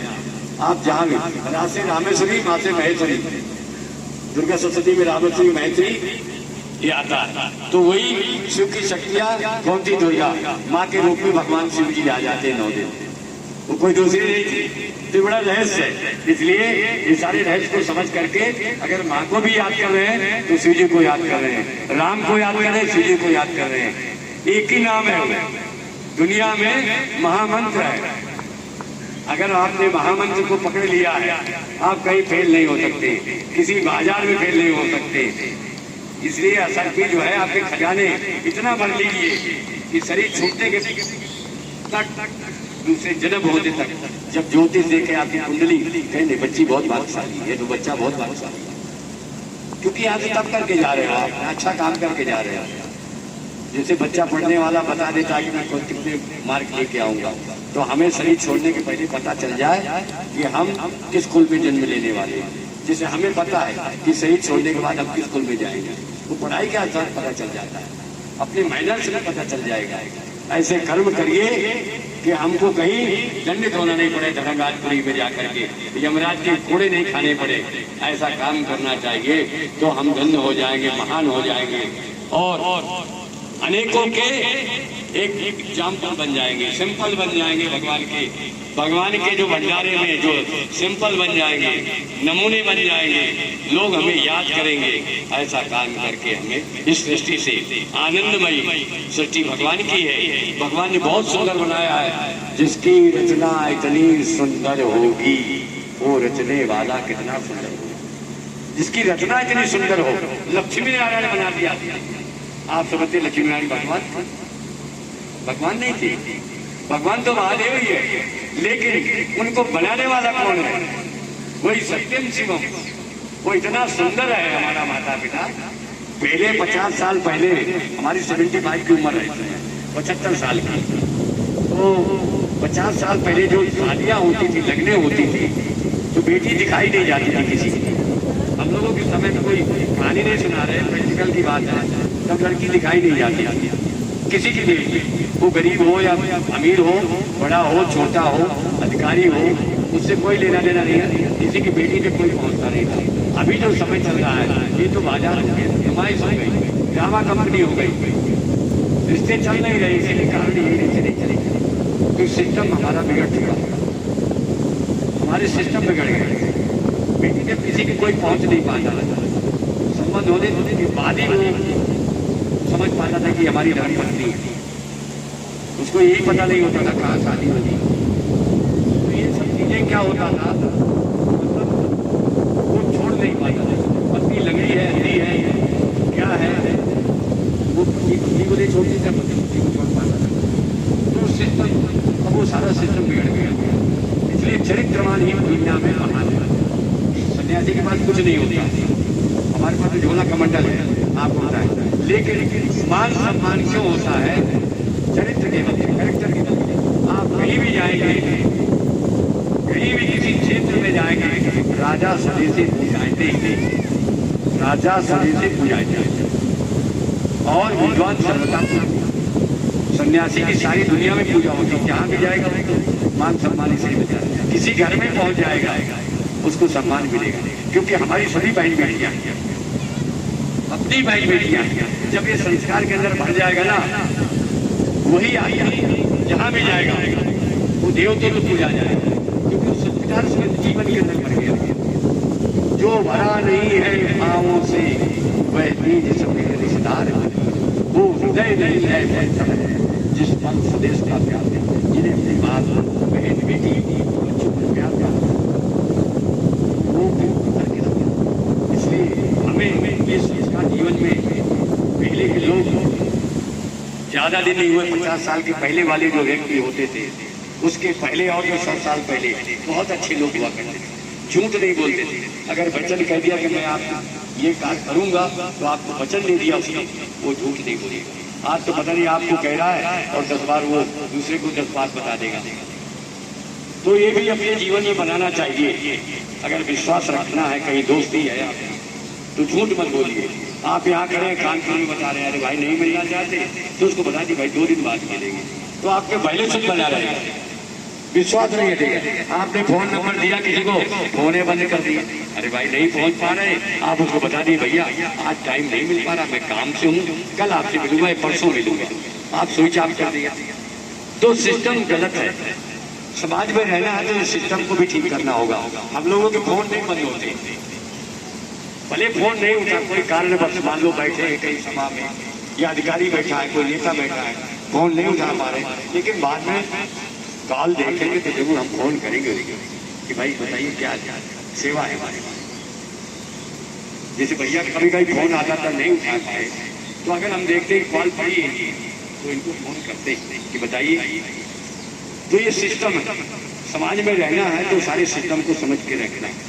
कुछ लोग क्या करते हैं, फोन नंबर दिया, फोन बदली कर दिया, तो उनका समझ लिया कि वो सिस्टम ठीक नहीं है, वो व्यक्ति ठीक नहीं है, व्यक्ति के मैनर्स ठीक नहीं है अगर वो ये कर रहा है, क्योंकि उसका कुछ सिस्टम बिगड़ा हुआ है ना, तभी वो ये कर रहा है।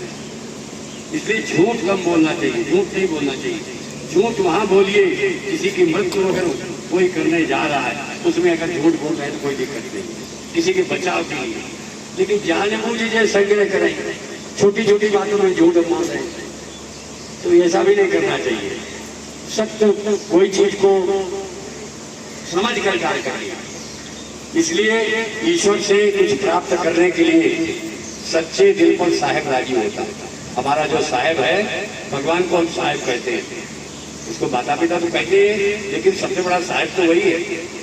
जैसे उन्होंने तखत के ऊपर तखत लगा दिए, अब उनसे बड़े तो हम नहीं हैं, हम तो चौकीदार हैं उनके दरबार के। हमने तो चौकीदारी मांगा था भगवान से, हम रेलवे में रहे, जरूर अधिकारी रहे, तो भगवान से कहते थे, ऑफिस में बैठते थे जब, कि प्रभु अपने दरबार की चौकीदारी दे दो, कहाँ आपने फंसा दिया है नौकरी में, भजन करने दो। कुछ समय के बाद में जब बहुत हमने प्रार्थना करते रहे, तो उसने भगवान ने कहा कि जा, तेरे को छोड़ दिया, तू मेरा नाम लेना, तूने एक घर छोड़ा है, तेरे को 1000 घर सम्मान मिलेगा। तो कहने का मतलब, कई लोग पूछते महाराज बच्चे कितने हैं आपके, हम लोग बहुत सारे बच्चे गिनती नहीं कर पा रहे, क्योंकि जिसको कहते थे बेटा यहाँ चलना, बोले महाराज वो गाड़ी लेके खड़ा हुआ, कोई कुछ ला रहा है, कोई कपड़े ला रहा है, कोई कुछ, हम मना करते भैया हमारे कपड़े बहुत है, क्या करेंगे, ज्यादा बात बोल के हम लेके चलते नहीं है, ज्यादा झंझट। तो कहने का मतलब कि जब आप त्याग करेंगे तो ऑटोमेटिक व्यवस्था वो देखता है। हमारे जीवन काल की हमने बता रहे कि हम जंगलों में भी संतों के साथ रहे, और एक बार किसी गांव में गए तो ठाकुरों का गांव था, जैसे ये आपका गांव है, तो फतेहपुर जिला में पड़ता है, कानपुर से आगे। सन 75-76 की लमसम होगा, तो हमारे गुरु जी थे, तो हम लोग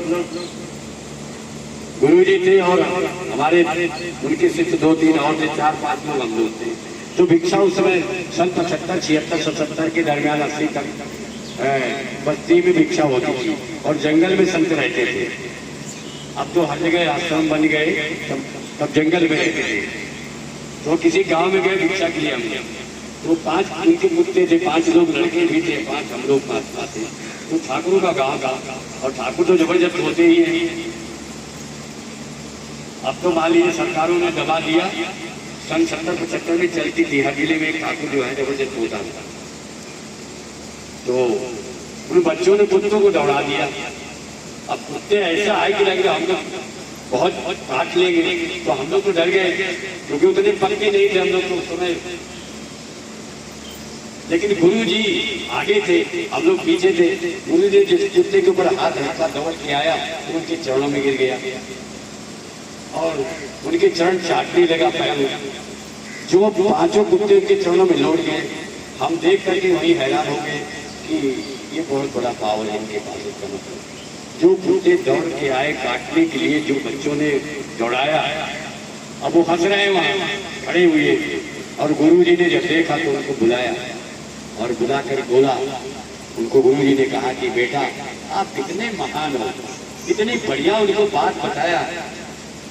बोले कितने महान है, आपके माता पिता कितने महान होंगे, आपका गांव कितना महान होगा। अब वो ऐसी वचन उन्होंने मतलब कहा कि वो सुन करके वो इतना मतलब खुद परेशान हो गए कि हम लोग कर किया तो गलत ये सब। और अच्छे घर की लड़की थी उस समय, तो जिम्मेदारियां काफी, जमीनें थी बहुत ज्यादा। तो कुछ चारागाह वाले आ गए, जब देखा कि कोई महात्मा गांव में आए और बच्चों ने, तो वहां तक उनके घर तक संदेश पहुंचा।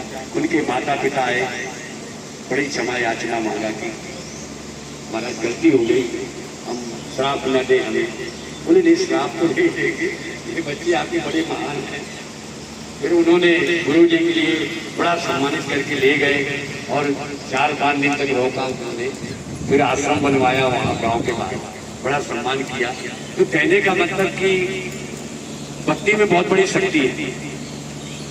वो शक्ति को हम लोग समझ नहीं पा रहे। सभी के अंदर शक्ति पावर है, हर आत्मा के अंदर, लेकिन वो पावर नहीं पहचान पाए। जैसे हनुमान जी को पता नहीं था कि मेरे अंदर कोई शक्ति है, लेकिन उनको याद दिलाया गया।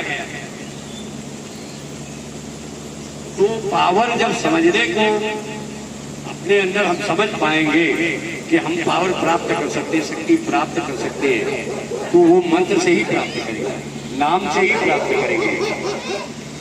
नाम में तो वो पावर है कि बड़ी बड़ी बीमारियां खत्म हो जाती हैं। आपको बता दें, कई बार हम लोगों को बीमारियां आई और ऐसे चली गई कि पूछिए मत, आई चली गई। ये प्रैक्टिकल बता रहे हैं आपको, आई और चली गई, परीक्षा लेते ही चली जाती है। तो इसलिए जीवन में राम नाम मंत्र न छोड़े, उसको चलते दे, लेकिन 12 से 2 का समय बचा कर करें।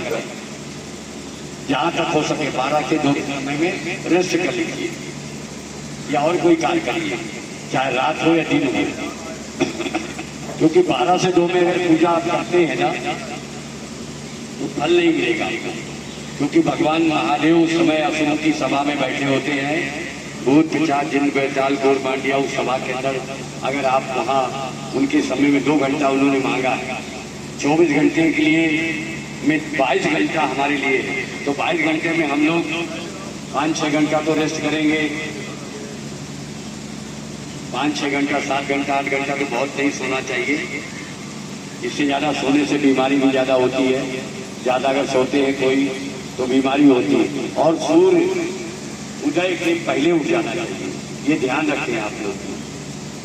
सूर्य उदय कर, रात में ज़्यादा टाइम तक नहीं बैठना चाहिए। 10 बजे के बाद तो नहीं बैठना चाहिए। अगर 10 बजे के बाद बैठते हैं तो सिस्टम बिगड़ जाएगा। 9 से 10 के अंदर रेस्ट में चले जाना चाहिए।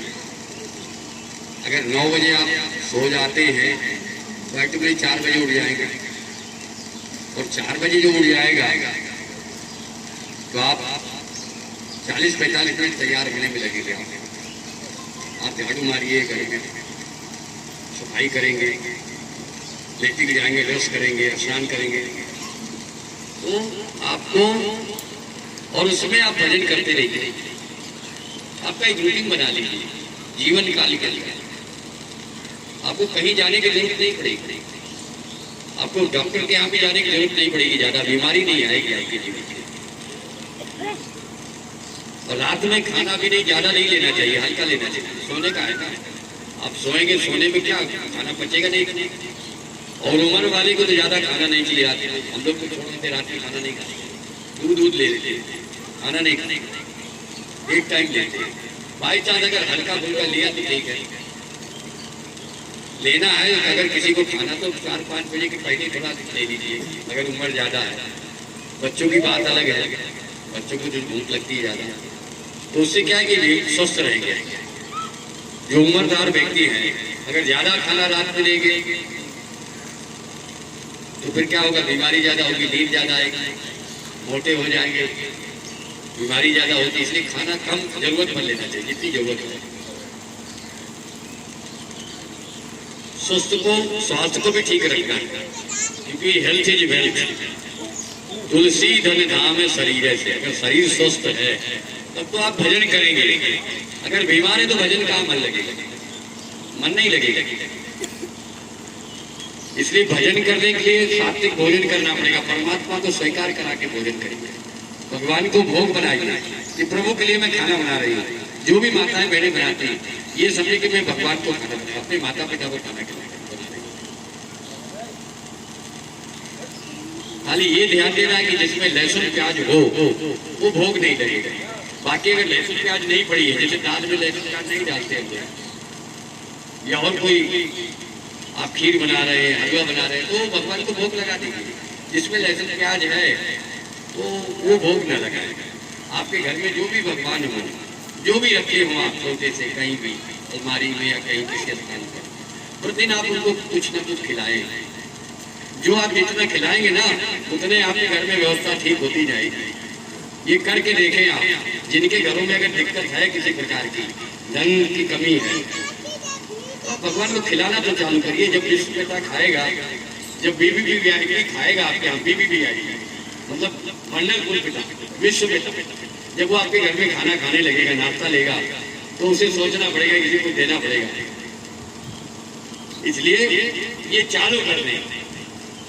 जब वो आपके घर में आने लगेगा खाने के लिए, उसको एक थाली रखेंगे और वही थाली बाद में मिला दीजिए, बच्चों को दे दीजिए, पति को दे दीजिए, घर में सबको खिलाइए। प्रसाद हो गया, महाप्रसाद बन गया। डेली करना चालू कर दीजिए, तो जीवन में आपको मांगना नहीं पड़ेगा। मांगने से तो मरना भला, बिन मांगे मोती मिले, मांगे मिले नहीं। मांगना नहीं, मांगने के मांगने के संस्कार नहीं ले जाएंगे, भिखारी बन के संस्कार नहीं ले जाने। हम तो रॉयल्टी और क्वालिटी के संस्कार चाहिए, राजाई के संस्कार। कोई के अंदर संस्कार होता है कि हम मांगेंगे नहीं, भले मर जाएंगे लेकिन मांगेंगे नहीं किसी से। बहुत सारे लोगों के अंदर होता है संस्कार, गरीब भी हो गए लेकिन मांगेंगे नहीं। तो ये संस्कार भी मांगने के लिए होने चाहिए, रॉयल्टी के होने चाहिए। और किसी को खिला दीजिए इन हाथों से।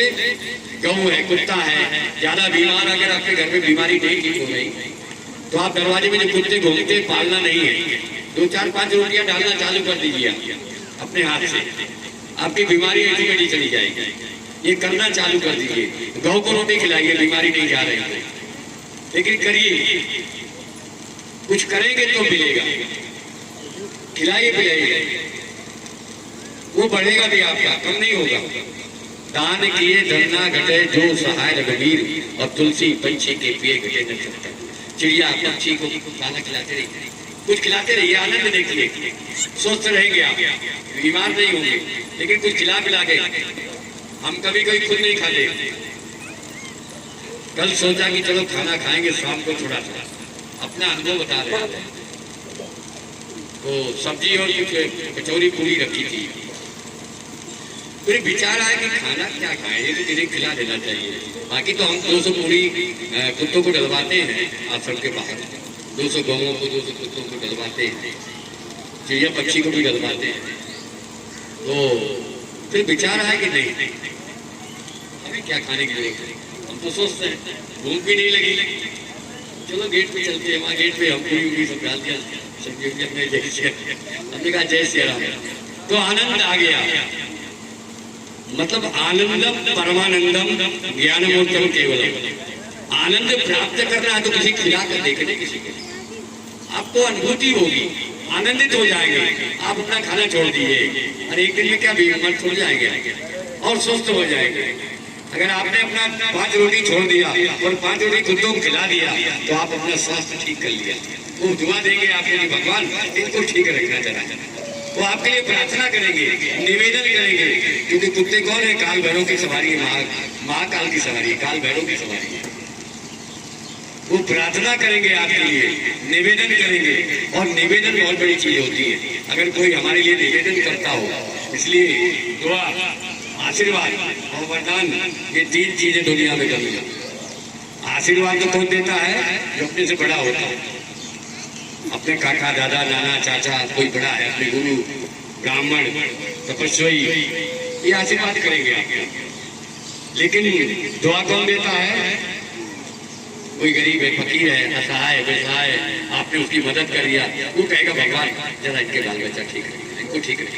वो दुआ, इसलिए दुआ, आशीर्वाद, ये 2 चीजें दुनिया में मिल जाएंगी आपको। और वरदान, ये तो महाकाल के अंदर है, महादेव के अंदर है। वो जब वो प्रसन्न हो जाएगा तो मन वांछित वरदान प्राप्त हो जाएगा। वो उसे प्रसन्न करना पड़ेगा। हम उसके रिस्पेक्ट और रिगार्ड में चलेंगे तो फिर वो महादेव प्रसन्न हो जाएगा, वो बाबा हमारा प्रसन्न हो जाएगा। इसलिए उसको ग्रेट ग्रैंड फादर कहते हैं। वीआईपी तो बहुत होते हैं, लेकिन भगवान वीआईपी है, मतलब विश्व पिता है ना, इसलिए उसको क्या कहते हैं? वीआईपी, विश्व का पिता। इसलिए उसकी नजर में हम आ गए महादेव के, तो सब कुछ मिल जाएगा। धन्य धन्य भोलानाथ धन्य है, अरे कौड़ी नहीं खजाने में, 3 लोक बस्ती को बसाए, आप बसे भी रानी में। वो कहते हैं मैं इतनी बड़ी दुनिया को बसा दिया और मैं तो शमशान घाट में धूली लगा के बैठा हूं। लोगों को महल, माड़ी, बंगले सब कुछ दे दिया, लेकिन मैं कुछ नहीं लेता। शमशान में धूली लगा के बैठा हूं, अलग जगह के बैठा हूं, पता नहीं क्या दे डालूं, किसको क्या दे दूं, वरदान में क्या दे डालूं। तो इसलिए प्रसन्न करें उसे महादेव को और वरदान प्राप्त करें। माता भगवती, जिनको हम दुर्गा कहते हैं, वो शिव स्वरूप ही, शिव शक्ति, शिव की शक्तियां कौन थी? नारी। वंदे मातरम भारत की माताओं को कहा गया, किसी विदेश की माताओं को नहीं कहा। वंदे मातरम भारत की माताएं, इन्हीं माताओं बहनों में से दुर्गा, काली, लक्ष्मी स्वरूप है। तो हमें अपने आप को ठीक करने के लिए स्वयं को ठीक होना, स्वयं को सिस्टम में रखना पड़ेगा और कुछ प्राप्त करना है जीवन के अंदर, कुछ बनना है। तो प्रभु से शक्ति प्राप्त करने के लिए हम अपने आप को ठीक करते रहे, अपने आप को ठीक करते रहे। किसी भी स्थान में जाकर के थोड़े समय अपने खेत में, खलिहान में, अपने मकान में बैठ करके एक स्थान भगवान के लिए जरूर कमरा दे दे। एक कमरा, बहुत सारे लोग घर में 10 कमरे होते हैं, 5 कमरे होते हैं, एक कमरा उसमें भगवान के लिए। अगर दूर नहीं रखते हैं, दूरी नहीं बनाते हैं ऐसे दोस्ती से, उसके लिए फोन जरूर बंद करिए। अगर ऐसे दोस्त हो, उनका फोन ना उठाए तो भी ठीक, उनको दूर से नमस्कार करें। अगर मिल भी जाए तो बोलो भैया जयराम जी की नमस्कार, थोड़ा जल्दी में है, फोन आ रहा है जरा मम्मी का या पिताजी का, किसी का भी। वो बहाना नहीं है, युक्ति है। ऐसे नहीं, झूठा नहीं होता है। अगर आप बच रहे हैं किसी की बुराई से, वो झूठा नहीं, वो युक्ति करें। लेकिन अगर किसी अच्छे आदमी का फोन आप काट रहे हैं और उसको झूठा बता रहे हैं तो वो गलत। इसलिए इन चीजों से बचे रहें। अगर अपने परिवार को, समाज को ठीक रखना। आज बहुत सारे बच्चे खराब होते जा रहे हैं हमारे नशाबंदी में। जो नए युग है, नए जवान जो बच्चे हैं, वो सब भ्रमित हो जा रहे हैं। इसलिए हमें बहुत बचना है, क्योंकि मायावी दुनिया है, रावण की दुनिया है ना। रावण क्या था? मायावी था। वो जादू अपना फेंकेगा। ऐसे जादूगर बहुत घूम रहे हैं वो अपना बनाने के लिए, कि असली उसमें बनना है। इसलिए वो नहीं, उस समाज से दूर रखना है। अगर अपने को अच्छा बनना है और अच्छे बन जाएंगे तो आप समाज में कहीं भी रहेंगे अपने आप को बचा सकते हैं, ठीक रख सकते हैं और सुख प्राप्त कर सकते हैं, शांति प्राप्त कर सकते हैं, आनंद प्राप्त कर सकते हैं, सारे खजाने प्राप्त कर सकते हैं। लेकिन जब तक आपके संस्कार ठीक नहीं है तो आप कुछ नहीं प्राप्त कर सकते। इसलिए ईश्वरी सर्वभूतानां, सारे ब्राह्मण के अंदर वो शक्ति प्राप्त करने का कहीं भी आप कर सकते हैं। ऐसा कुछ नहीं कि आपको फलाना जगह जाने से ही सब कुछ हो जाएगा। वो ठीक है, आपके पास समय है, आप गए चले गए ठीक है, लेकिन समय नहीं तो अपना काम धंधा भी करना है। क्योंकि कर्मांडे अधिकारी ने मां फलेन कदाचिता, कर्म करना पड़ेगा, फल की इच्छा बाद में करिए। काम तो करना पड़ेगा, नौकरी भी करना है, धंधा भी करना है, व्यापार भी करना है, पैसा कमाना पड़ेगा। क्योंकि आर्थिक युग है, पैसा भी कमाना है, लेकिन मेहनत से, बुद्धि से, विवेक से। किसी का चोरी नहीं करना, छीना झपटी नहीं करना है, दिमाग से, बुद्धि से, विवेक से पैसा कमाना और कमाना भी चाहिए, बैठना नहीं है। Something is better is something is nothing. कुछ से अच्छा कुछ बेकारी हालत में नहीं बैठना है। पढ़ लिख करके हम कहेंगे बेकार बैठे हैं, नहीं, बैठना नहीं। अगर बैठे रहेंगे तो आप फेल हो गए। समय को खराब नहीं करिए, समय को वेस्ट नहीं करिए। समलोन सुयोग न जाए चला, कब व्यर्थ हुआ सदुपाय भला। नर हो न निराश करो मन को, कछु काम करो कछु काम करो। जग में रहकर कछु काम करो। ये कुछ काम करते रहिए, बैठिए मत। बैठने से आपका समय खराब हो जाएगा, चले जाएंगे। क्योंकि जवानी ज्यादा समय तक नहीं रहती है। 18 साल में बच्चा जवान होता है और वो 40 में बुढ़ा होने लगता है। आंखों में चश्मा लग गया, बाल में सफेदी आ गई, दांत हिले लगा, 40वां लग गया। सिंगल 3 दे दिया उसने और हम समझ नहीं पा रहे। 50 तक आदमी बेकार हो जाता है। इसलिए अगर नियम किया तो ठीक है, नहीं तो बेकार हो गया। तो इसलिए जीवन को नष्ट न करें। भगवान ने हमें भेजा है कि जाओ मेरा नाम रोशन करना। वो हमारा माता पिता है। जैसे किसी का बच्चा अधिकारी बन जाता है, उसके बाप को एक वो रहता है कि मेरा बेटा तो नाम रोशन कर दिया समाज में। ऐसे भगवान को भी है कि मैंने इसको भेजा है, ये मेरा नाम रोशन कर रहा है। कोई बच्चा धरती पर जब चलता है तो भगवान धरती माता प्रसन्न हो जाती है कि कोई वीर पुरुष जा रहा है। और एक कोई बच्चा जाता है तो धरती माता जगमगाने लगती है। कहते चले दशानन धरनी डोले। जब दशकंदर चलता था तो धरती जगमगाने लगी। तो ऐसे जो दशानन है, बहुत सारे लोग बन चुके हैं तो धरती जगमगा रही है। तो ऐसे वीर बने हम कि हमारा जो है धन्यवाद, हमारी जो प्रकृति माँ है वो धन्यवाद करे। ये चांद है, सितारे, सब उसके नजारे, उसके इशारे से दुनिया चल रही है। भगवान के हम कुछ भी नहीं है, एक सेकंड भी कुछ नहीं है। अभी 200 किलोमीटर की रफ्तार में अगर हवाएं चल जाए, सारी बिल्डिंग नीचे आ जाएंगे। 48 घंटा अगर 46 घंटा बरसात जलमग्न हो जाएगा। धरती फट जाए तो पता नहीं कितने लोग नीचे चले जाए। आकाशी गिरा दे, पता नहीं क्या हो जाए। ऐसे ही कुदरत का खेल है बड़ा, पता नहीं क्या उसके अंदर वो क्या कर दे। अभी कहो बारिश होने लगे, अभी धूप है, कहो हवा चलने लगे। ये खेल बड़ा है, ये ईश्वरी का खेल है। हम ईश्वर को समझ नहीं पा रहे, उस शक्ति को पहचान नहीं पा रहे। उस शक्ति है गुप्त, दिखाई नहीं पड़ रही, लेकिन वो देख रहा है, हम उसे नहीं देख पा रहे। हम उसे नहीं देख पा रहे क्योंकि हमारे पास त्रिनेत्र नहीं है ना। तो तीसरा नेत्र ज्ञान का चक्षु नहीं है हमारे पास। इसलिए ज्ञानी से ज्ञानी मिले, करे ज्ञान की बात, और गधे से गधा मिले मारे लाए। ज्ञानी से ज्ञानी मिले, करे ज्ञान की बात। तो जब ज्ञानी के पास बैठेंगे तो ज्ञान की चर्चा चलेगी, ज्ञान की बात सुनेगी, तो हमारा तीसरा नेत्र खुल जाएगा। जो गोदरेज का ताला लगा हुआ है माया का, वो ताला हमारे खुल जाएगा तो हमें ज्ञान, परमात्मा के दर्शन होने लगेंगे, दिव्य दर्शन हो जाएंगे, हम आनंदित हो जाएंगे, हमारा जीवन आनंद हो जाएगा, हम नंद हो जाएंगे, परमानंद की प्राप्ति हो जाएगी, परम आनंद प्राप्त हो जाएगा।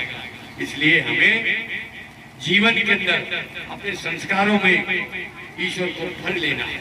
आप कहीं किसी मार्केट में फेल नहीं होंगे, ये लिखित में रखें कि महाराज जी ने क्या कहा था। अगर आप कहीं फेल हो जाना तो हमें बता देना। अगर ईश्वरवादी है किसी बाजार में नहीं फेल होंगे। हम अपना प्रमाण देते हैं प्रत्यक्ष, क्योंकि प्रत्यक्षम किम प्रमाणम, बगैर कोई प्रमाण के कोई आजकल मानता नहीं है कोई। आप कहेंगे श्रीमंतर हो जाएगा, कुछ नहीं हो जाएगा, प्रमाण चाहिए। तो प्रमाण ये है कि जिन्होंने भी हमें, हम अपना प्रमाण दें, जिन्होंने दबिश किया वो 5 साल में माफी मांग के जा रहा है।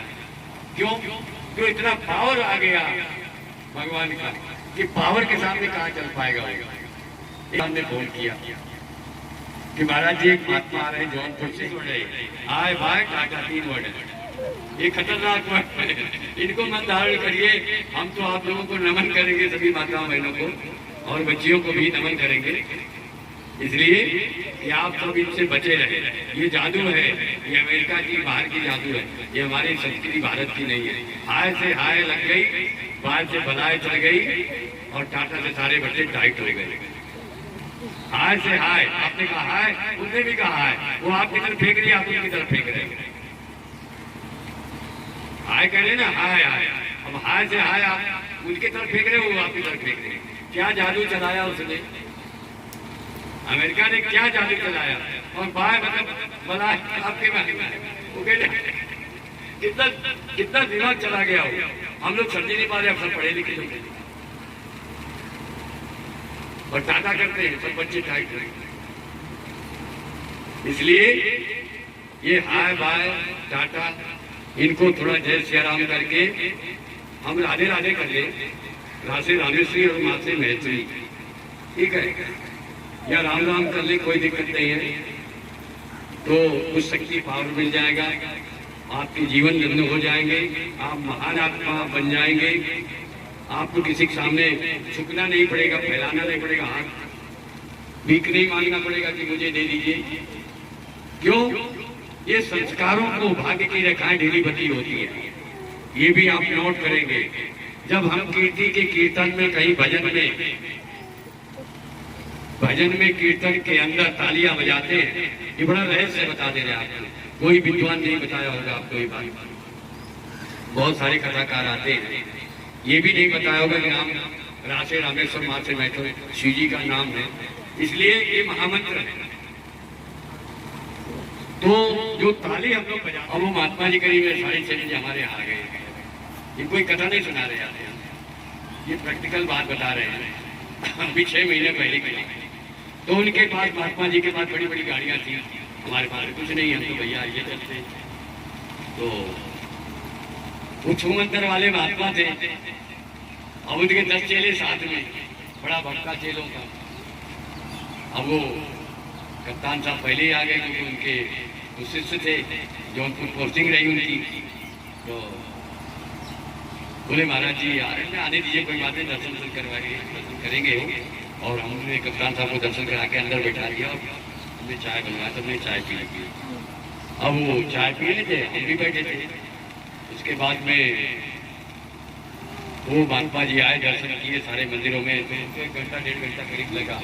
फिर हमारी गुफा में चले गए, तो काफ़ी समय 1.5 घंटे तक वहाँ साधना न की। और आने के बाद में फिर बैठे तो बोले बाबा जी आ गए, सवारी आ गई बाबा जी। उनके चेलवाई कहने लगे कि बाबा जी की सवारी आ गई। हम समझ नहीं पाए, सवारी आ गई, कहने को सवारी बाबा जी की आ गई। 2-3 बार रिपीट किया, तब भी हम समझ नहीं पा रहे थे। हमने कहा सवारी ऐसे तो नहीं आना चाहिए, और मन में सोची कि महाकाल के सामने ऐसी सवारी आ जाएगी तब तो बड़ी समस्या की बात है। हमने कहा महादेव, आपके सामने कोई सवारी आ जाए ये तो नहीं हो सकता, चलिए कोई बात नहीं। हमने कहा ठीक है, आ गई सवारी, कोई बात नहीं। बैठाया गया, पूरे दिन एक कंबल मंगा दीजिए, हमने कंबल कुर्सी हटवाया, कंबल भिजवा दिए थे। वो बेचारे, वो जो हमारा सीन लगा है बाबा जी का वाला, जी जी जी, वो सीन में आ गए। अच्छा, फिर वो बोलते हैं कि महाराज जी आप बताइए आपकी इच्छा क्या, हमसे पूछ रहे हैं। हम बोला भैया हमारी इच्छा तो एक ही है कि अगर परमात्मा की प्राप्ति आप करा सकते हो तो बता दीजिए आप। बोले नहीं और बताइए। और हमारी कोई इच्छा नहीं, हमने कहा हमारी कोई इच्छा नहीं है, बस एक इच्छा है परमात्मा प्राप्ति की, और वो इच्छा लेके चले हैं हम, और वही इच्छा के लिए बैठे हुए हैं, 24 घंटा उसी में लगे रहे हैं। रमन में रामंत योग में सखा रामा, वो योगियों के अंदर वो भ्रमण करता है, और वो रोम रोम में राम समाया है, उसी की तलाश में हम घूम रहे हैं। वो 2-3 बार रिपीट किया उन्होंने कि नहीं और बताइए, उन्होंने कुछ नहीं। फिर उन्होंने कहा कि गांजा मंगाइए, चरस मंगाइए, सिगरेट मंगाइए, चिलिम मंगाइए। हमने बहुत उनको डांटा, हमने कहा ये ड्रामा कंपनी बंद करिए, ये सब तमाशा बंद कर दीजिए, हम सन्यासी हैं और महादेव का त्रिशूल गाड़ के बैठे, अखंड लाग समाधि अखंड पारा, हमारी समाधि अखंड लगी हुई है, लाग समाधि अखंड पारा, महादेव की समाधि अखंड लगी है। और कप्तान साहब सामने बैठे, 10 चेले खड़े हुए, और बहस हमारी 45 मिनट तक चली। 45 मिनट तक हमारे कमरे के अंदर बहस चली। 45 मिनट के अंदर वो व्यक्ति जो महात्मा चरणों में गिर गया और बोले महाराज हम क्षमा चाहते हैं, हमारे बदन में बहुत दर्द हो रहा है। हमने कहा अभी तो सवारी आई थी, क्या हो गया? सवारी कहाँ गई? महाकाल के सामने सवारी, महादेव के सामने कोई सवारी नहीं आती है। हमने कहा ड्रामा कंपनी बंद करिए, ये सवारी वारी कोई नहीं होती है, सवारी महादेव की होती है, महाकाल के सामने कोई सवारी नहीं। वो व्यक्ति उठ के खड़ा तो हुआ, और गेट में पुलिस जो लगी थी वहां बाहर, तो उन्होंने कहा कि दरोगा जी ने कि महाराज ये तो हट्टे कट्टे आदमी आए थे यहाँ से और लद के जा रहे हैं, क्या कर दिया आपने? हमने कहा हमने कुछ नहीं किया, ये तो महादेव ने को दंडित कर दिया। ये कहने लगे कि हमको सवारी बाबा किया। तो डुप्लीकेट कहाँ चल पाएंगे ओरिजिनल के सामने? कालों के काल महाकाल, देव में देव महादेव, और उसके सामने सवारी, कोई सवारी नहीं होती। फर्जी डिग्री वाला नहीं चलेगा। एक होता है जो झोला छाप डॉक्टर होता है, एक जो पढ़ के आता है। तो सन्यासी तो बहुत घूम रहे हैं, कपड़ा रंगाए वाले, रंगे रंगाए सियार तो बहुत घूम रहे हैं बाजार में, ये तो मेला है, कितने रंगे रंगे सियार घूम रहे हैं। इसलिए डुप्लीकेट पर ओरिजिनल, तो हमारे यहाँ तो हमने कहा डुप्लीकेट यहाँ काम नहीं है, ओरिजिनलिटी है, और जो करना है सत्य करना है। इसलिए सत्यम शिवम सुंदरम, सत्य है, असत्य नहीं है, और सुंदर है। इतना सुंदर तो कोई है ही नहीं, महादेव से बड़ा कौन सुंदर हो सकता है? और शिव हमारा कल्याण करने वाला, वो सत्य है, सुंदर है और कल्याणकारी है। ऐसे कल्याणकारी महादेव को जैसे कर्पूरी गौरम करुणावतारम संसारी सारम भुजगेंद्रहारम सदा वसंते हृदयालविंदे भवम भवामी च सहितम नमामि। कर्पूरी गौरम, कपूर के समान जिसका गौरवण, कर्पूरी गौरम, कपूर के समान गौरवण, कर्पूरी गौरम, करुणा अवतार, करुणा के अवतार है। संसार सारम, संसार के वो सारे तत्व हैं, संसार सारम भुजगेंद्र हार, अपनी भुजाओं पर सरकों का हार पहने हुए हैं। भुजगेंद्र हार सदा वसंती हृदयालविंदे, सदा अपने हृदय में ऐसे महादेव को माता भगवती के सहित हम बसाए मान रखते हैं। ऐसे महादेव और महाभगवती को साष्टांग दंडवत प्रणाम करते हैं। इसलिए जीवन के अंदर शिव और शक्ति का गायन है। शिव शक्ति वो एक ही है, अलग नहीं है। शिव शक्ति एक ही है, शिव की शक्ति का गायन है, बाकी किसी की शक्ति का गायन नहीं है। इसलिए वो माँ समझे या पिता समझे, हम गाते भी है कि तुम्हें वो माता च पिता। इसलिए उस शक्ति को समझ करके हम लोग साष्टांग दंडवत प्रणाम करते हैं, और हम सभी उसको शक्ति को प्रणाम करते रहे। जहाँ भी रहे, घर में, गृहस्थ में, परिवार में, समाज में, आप हम लोग क्या करते हैं? खाना। इसलिए अपने बड़ों का सम्मान भी करें। जो बच्चे अपने माता पिता को रिस्पेक्ट रिगार्ड नहीं देते वो देखना चालू कर दें उनको, क्योंकि अगर अपने माता पिता को आप सम्मान नहीं दे पा रहे तो बाहर आशीर्वाद तो बाद में मिलेगा ना। वो बाहर वाला आशीर्वाद क्यों जबरदस्ती आपको देगा?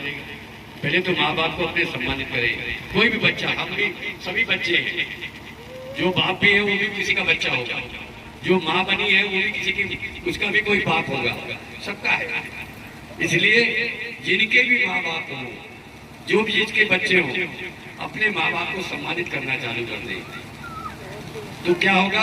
आपका पुण्य का खाता जमा होना, वो आपको भक्ति प्राप्त होगी, शक्ति प्राप्त होगी। नहीं तो आपको भक्ति में मन नहीं लगेगा, जो दुआ दे रहा है, क्योंकि अगर आपने अपने माँ बाप को खुश नहीं कर रहे तो फिर वो बदुआ लगेगी। ये भी बहुत जरूरी बात है, इम्पोर्टेंट बात है, बता रहे हैं भक्ति के लिए। आप किसी को गाली ना दें, अगर गाली दे रहे हैं तो आप भक्ति क्या है सारी जिंदगी करेंगे, आपको फायदा नहीं होगा। बहुत चीजों को समझ के चलना पड़ेगा।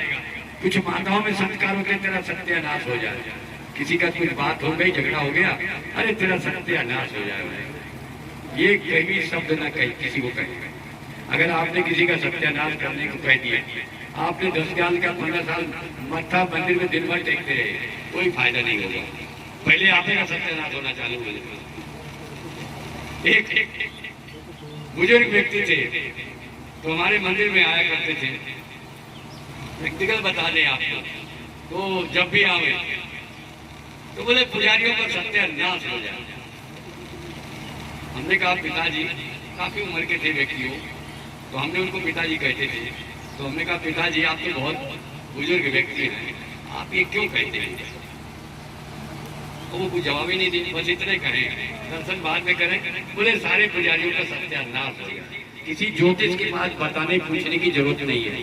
आप मंत्र जाप कर रहे हैं, आपका रेखाएं बदली हो रही है, क्योंकि जब आप भजन में ताली बजा रहे हैं ना तो ये रेखाएं बदली हो रही है। लेकिन नाच और सिनेमा ड्रामा में अगर नाच गाना में आप ताली बजा रहे हैं तो रेखाएं मिट जाती हैं।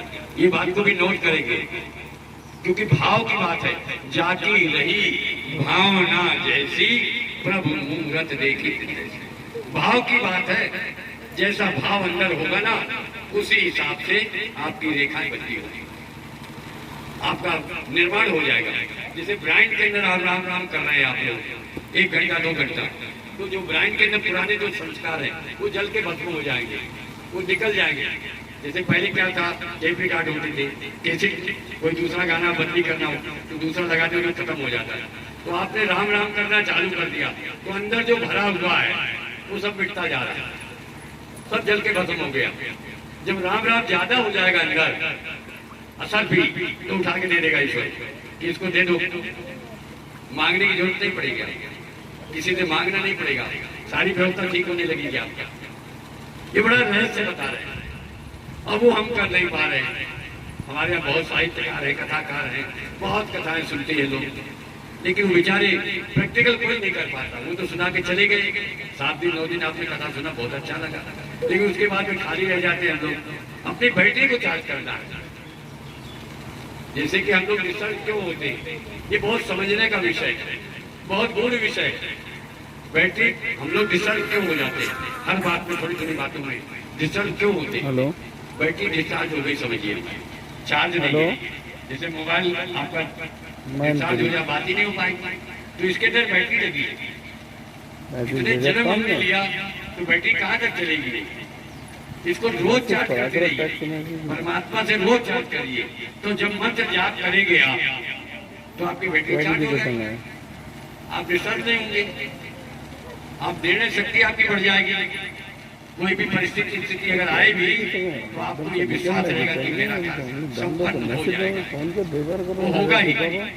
कौन सो काज कठिन जग माही जो नहीं हो तात तो, कोई कार्य कठिन नहीं है आपके लिए, जो इच्छा करी है मन माही राम कृपा कर। भगवान की कृपा से कोई कार्य असंभव नहीं है, ये संभव होगा।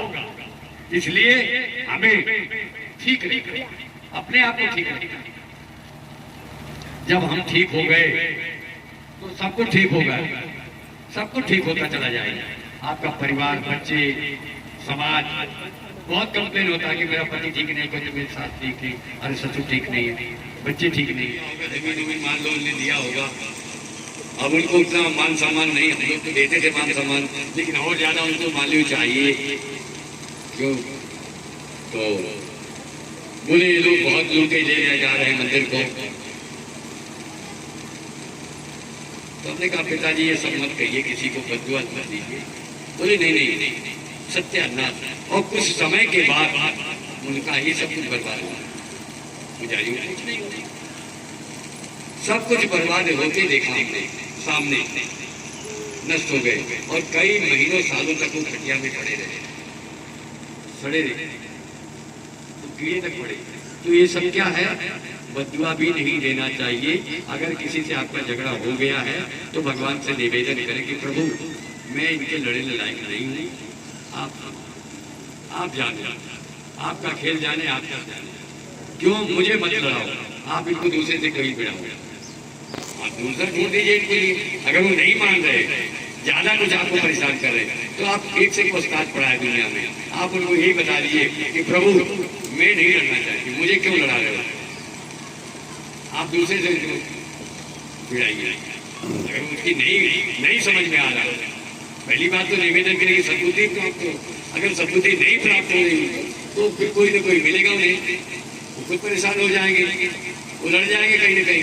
क्योंकि एक जगह आश्रम था हमारा बाला जिले में, तो जो आश्रम बना तो कुछ लोग हर जगह खुरापाती रानी तक हुआ करते हैं। तो जो वहां संत रुकते थे तो उनको कुछ खुरापात परेशान करते थे। तो हमने तो एक टाइम समझाया कि देखो ये सब मत करिए, नहीं आप परेशान हो जाओगे। और वो नहीं माने कुछ समय में स्थान छोड़ दिया। कुछ लोगों ने, संतों ने बोले महाराज हम यहाँ नहीं रुकेंगे, ये लोग परेशान करते हैं। और आपको बता दें कि 2-4 महीने 6 महीने के अंदर वो 5-6 भाई थे, आपस में ही लड़ गए, और इतना लड़ गए कि कोर्ट कचहरी तक चले गए और बर्बाद होने की नौबत आ गई। और फिर हम कभी गए वहाँ, ऐसे ही एकाएक पहुँच गए आश्रम में, वो एक एक करके सब भाई आए और चढ़ो गिर गए कि महाराज हम तो बर्बाद हो गए, आपस में ही लड़ गए, अब समझौता करवाइए। हमने कहा हम क्या समझौता करवाएंगे, आप लोगों ने तो संतों को परेशान करने चालू कर दिया, और संत की बददुआ लेना वो ठीक नहीं है। आपको हुआ ना, वो आशीर्वाद के रूप में कहीं आपको बददुआ लग गई, आपने संतों को भगा दिया आपके गांव से, आपके आश्रम से, तो क्या करेंगे? वो नहीं हो सकता, और वो आएंगे भी नहीं। तो ये सब चीजें बड़ा, इसलिए किसी को बददुआ भी न दे कि तेरा सत्यानाश हो, बस ये कह सकते कि प्रभु आप जानो, आप संभालो, हमें मुक्त करो, हमें मत लड़ाइए, हम लड़ने लायक नहीं है इनके, आप इनको सद्बुद्धि प्रदान करें, वो ईश्वर सद्बुद्धि प्रदान करेगा। वो ईश्वर का खेल है। आपने तो अधिकारी को बता दिया, आपका काम खत्म हो गया। इसलिए बददुआ न दे और गाली न दे किसी की माँ बहन की, कोई भी। इसमें जो भी लोग बैठे हैं इतने बड़े इसमें भगवान के दरबार में, माँ भगवती के दरबार में, महादेव के दरबार में, ये तो बड़ा स्थान हो गया। क्योंकि देखिए गए साल भी कथा हुई यहाँ, और इस साल भी कथा हुई, दूसरा साल है ना कथा हुई। तो ये बाबा की, भैया की देन है जो इससे स्थान को जागृत करने में लगे, और गांव के लोगों को, बच्चों का जो सहयोग है इसमें सभी का, तो ये स्थान बड़ा होने जा रहा है आपका, ये बड़ा आश्रम बनने जा रहा है। ये भगवती की कृपा है, मां भगवती की कृपा है। क्यों इन्होंने हमसे 2-3 साल पहले कहा कि महाराज जी ऐसा स्थान है, हम आपको देना चाहते हैं। हम बोला हम क्या करेंगे भाई, हम तो यहाँ बैठेंगे नहीं, लेकिन वही होगा कि कभी महीने में 2 बार सत्संग कराएंगे आकर। लेकिन हमारा बैठना ही ये बहुत बड़ी बात है। किसी स्थान पर बैठ जाना, हम अगर 41 दिन किसी स्थान पर बैठ जाएं तो पूरा मॉर्फियर चेंज हो जाता है। ये प्रैक्टिकल है हम लोगों का, मतलब एक कोई कहानी नहीं सुना रहे, न कोई हम अहंकार या घमंड से बता रहे। ये रिसर्च विषय हमारा। किसी दिन 41 दिन तक किसी स्थान पर अगर हम बैठ जाते हैं अखंड हमारा लगा करके, तो वो जागृत हो जाते हैं स्थान। तो ये भी जागृत हो जाएगा, ऐसा संकल्प है महादेव का, माँ भगवती पार्वती का। वो आपका स्थान, आपका गांव लोग कहेंगे कि कुछ दिन के बाद में कि भाई कोई आश्रम, कोई महात्मा जी यहाँ रहते हैं, आते हैं, वो बहुत जागृत स्थान है, शक्तिपीठ के रूप से याद किया जाएगा, ये हो जाएगा, ये वचन दे के हम जा रहे हैं। आज जो है बुधवार का दिन है, माँ सरस्वती का दिन है, हम कुछ नहीं कह रहे, ये माँ भगवती का दिन है कि एक दिन ऐसा आएगा कि ये स्थान के अंदर बहुत दूर दूर से लोग आना चालू कर देंगे। ये जागृत होने जा रहा है, ये भगवती की देन है, हमारी कुछ नहीं है। क्यों? आपके गांव में बहुत सारे मंदिर बने, लेकिन जो सौभाग्य होता है, जो देखो भैया आप बैठे हुए लम्बेदार, इन्होंने भी कुछ इसमें जमीन दिया जो है और बड़ा योगदान रहा। आज पैसे के लालच में लोग कहने के गए, बहुत समय के बाद बदली हो जाते, लेकिन इनका वचन, ये बात आई जब मंदिर आश्रम थी, उन्होंने कहा नहीं, इसमें आश्रम बनना चाहिए, और महाराज जी का अगर इसमें योगदान हो रहा है तो बहुत बड़ी बात है। जब उन्होंने सुना कि किसी संत को यहाँ आश्रम दिया जा रहा है तो बहुत खुश हुए, उन्होंने बोले नहीं उनको दिया जाए, तो ये बहुत बड़ी बात है। आपके गांव में अलग जगाने महादेव आ गए, ये बहुत बड़ी बात है। तो मंदिर आपके गांव में बहुत कुछ, लेकिन कितने दौड़ रहे हैं, बड़े बड़े, लेकिन ये नहीं होगा यहाँ तो एक जागृत हो गया है। जिस दिन पैर यहाँ रख दिया महादेव ने, बाबा ने, महाकाल ने, तो ये जागृत हो चुका। हम तो चौकीदार हैं उसके, जहाँ चलते हैं उसके इशारे से चलते हैं, उसको बता के चलते हैं कि बाबा आपको साथ में चलना है। हम तो बगैर रात में चलते नहीं है, क्योंकि चांद है, सितारे सब उसके नजारे, उसके इशारे से दुनिया चलती है, हम तो उसके इशारे से चल रहे हैं। तो इसलिए आपके गांव में बहुत बड़ी जो है एक ये आश्रम जो है इस धरती पर अलग जग गई, अलग जग गई इस अखाड़े महादेव की। ये गुजरने वाली नहीं है, ये यहाँ पर बड़ा हो गया। इसलिए आप सभी का सहयोग, गांव के निवासियों, माताओं और बहनों, बच्चों, सभी के सहयोग से सुखमय संसार बनेगा, और इस गांव के अंदर सभी को संस्कार प्राप्त हो, सभी के बच्चों खुशहाल हो, आनंदित हो, सुख मिले, शांति मिले, आनंद मिले, शक्ति मिले, पावर मिले, ऐसा हमारा आशीर्वाद बाबा नीम करोली की कृपा बनी रहे, हनुमान जी की कृपा बनी रहे। इधर इधर इधर इधर आशीर्वाद के रूप में हम अपनी वाणी को यहीं से समाप्त करेंगे और आशीर्वाद वचन करेंगे, और सभी के परिवार को साधुवाद प्राप्त हो आशीर्वाद के रूप में, और सभी माताओं, बहनों, सभी भाई, वरिष्ठ या बच्चों से भी हम नमन करेंगे सभी को, और अपनी वाणी को यहीं से समाप्त करेंगे। थोड़ा सा हम हनुमान चालीसा का पाठन करेंगे सभी लोग मिल करके, और फिर समाप्त करेंगे, समाप्ति की ओर। बोलो गुरुदेव भगवान की।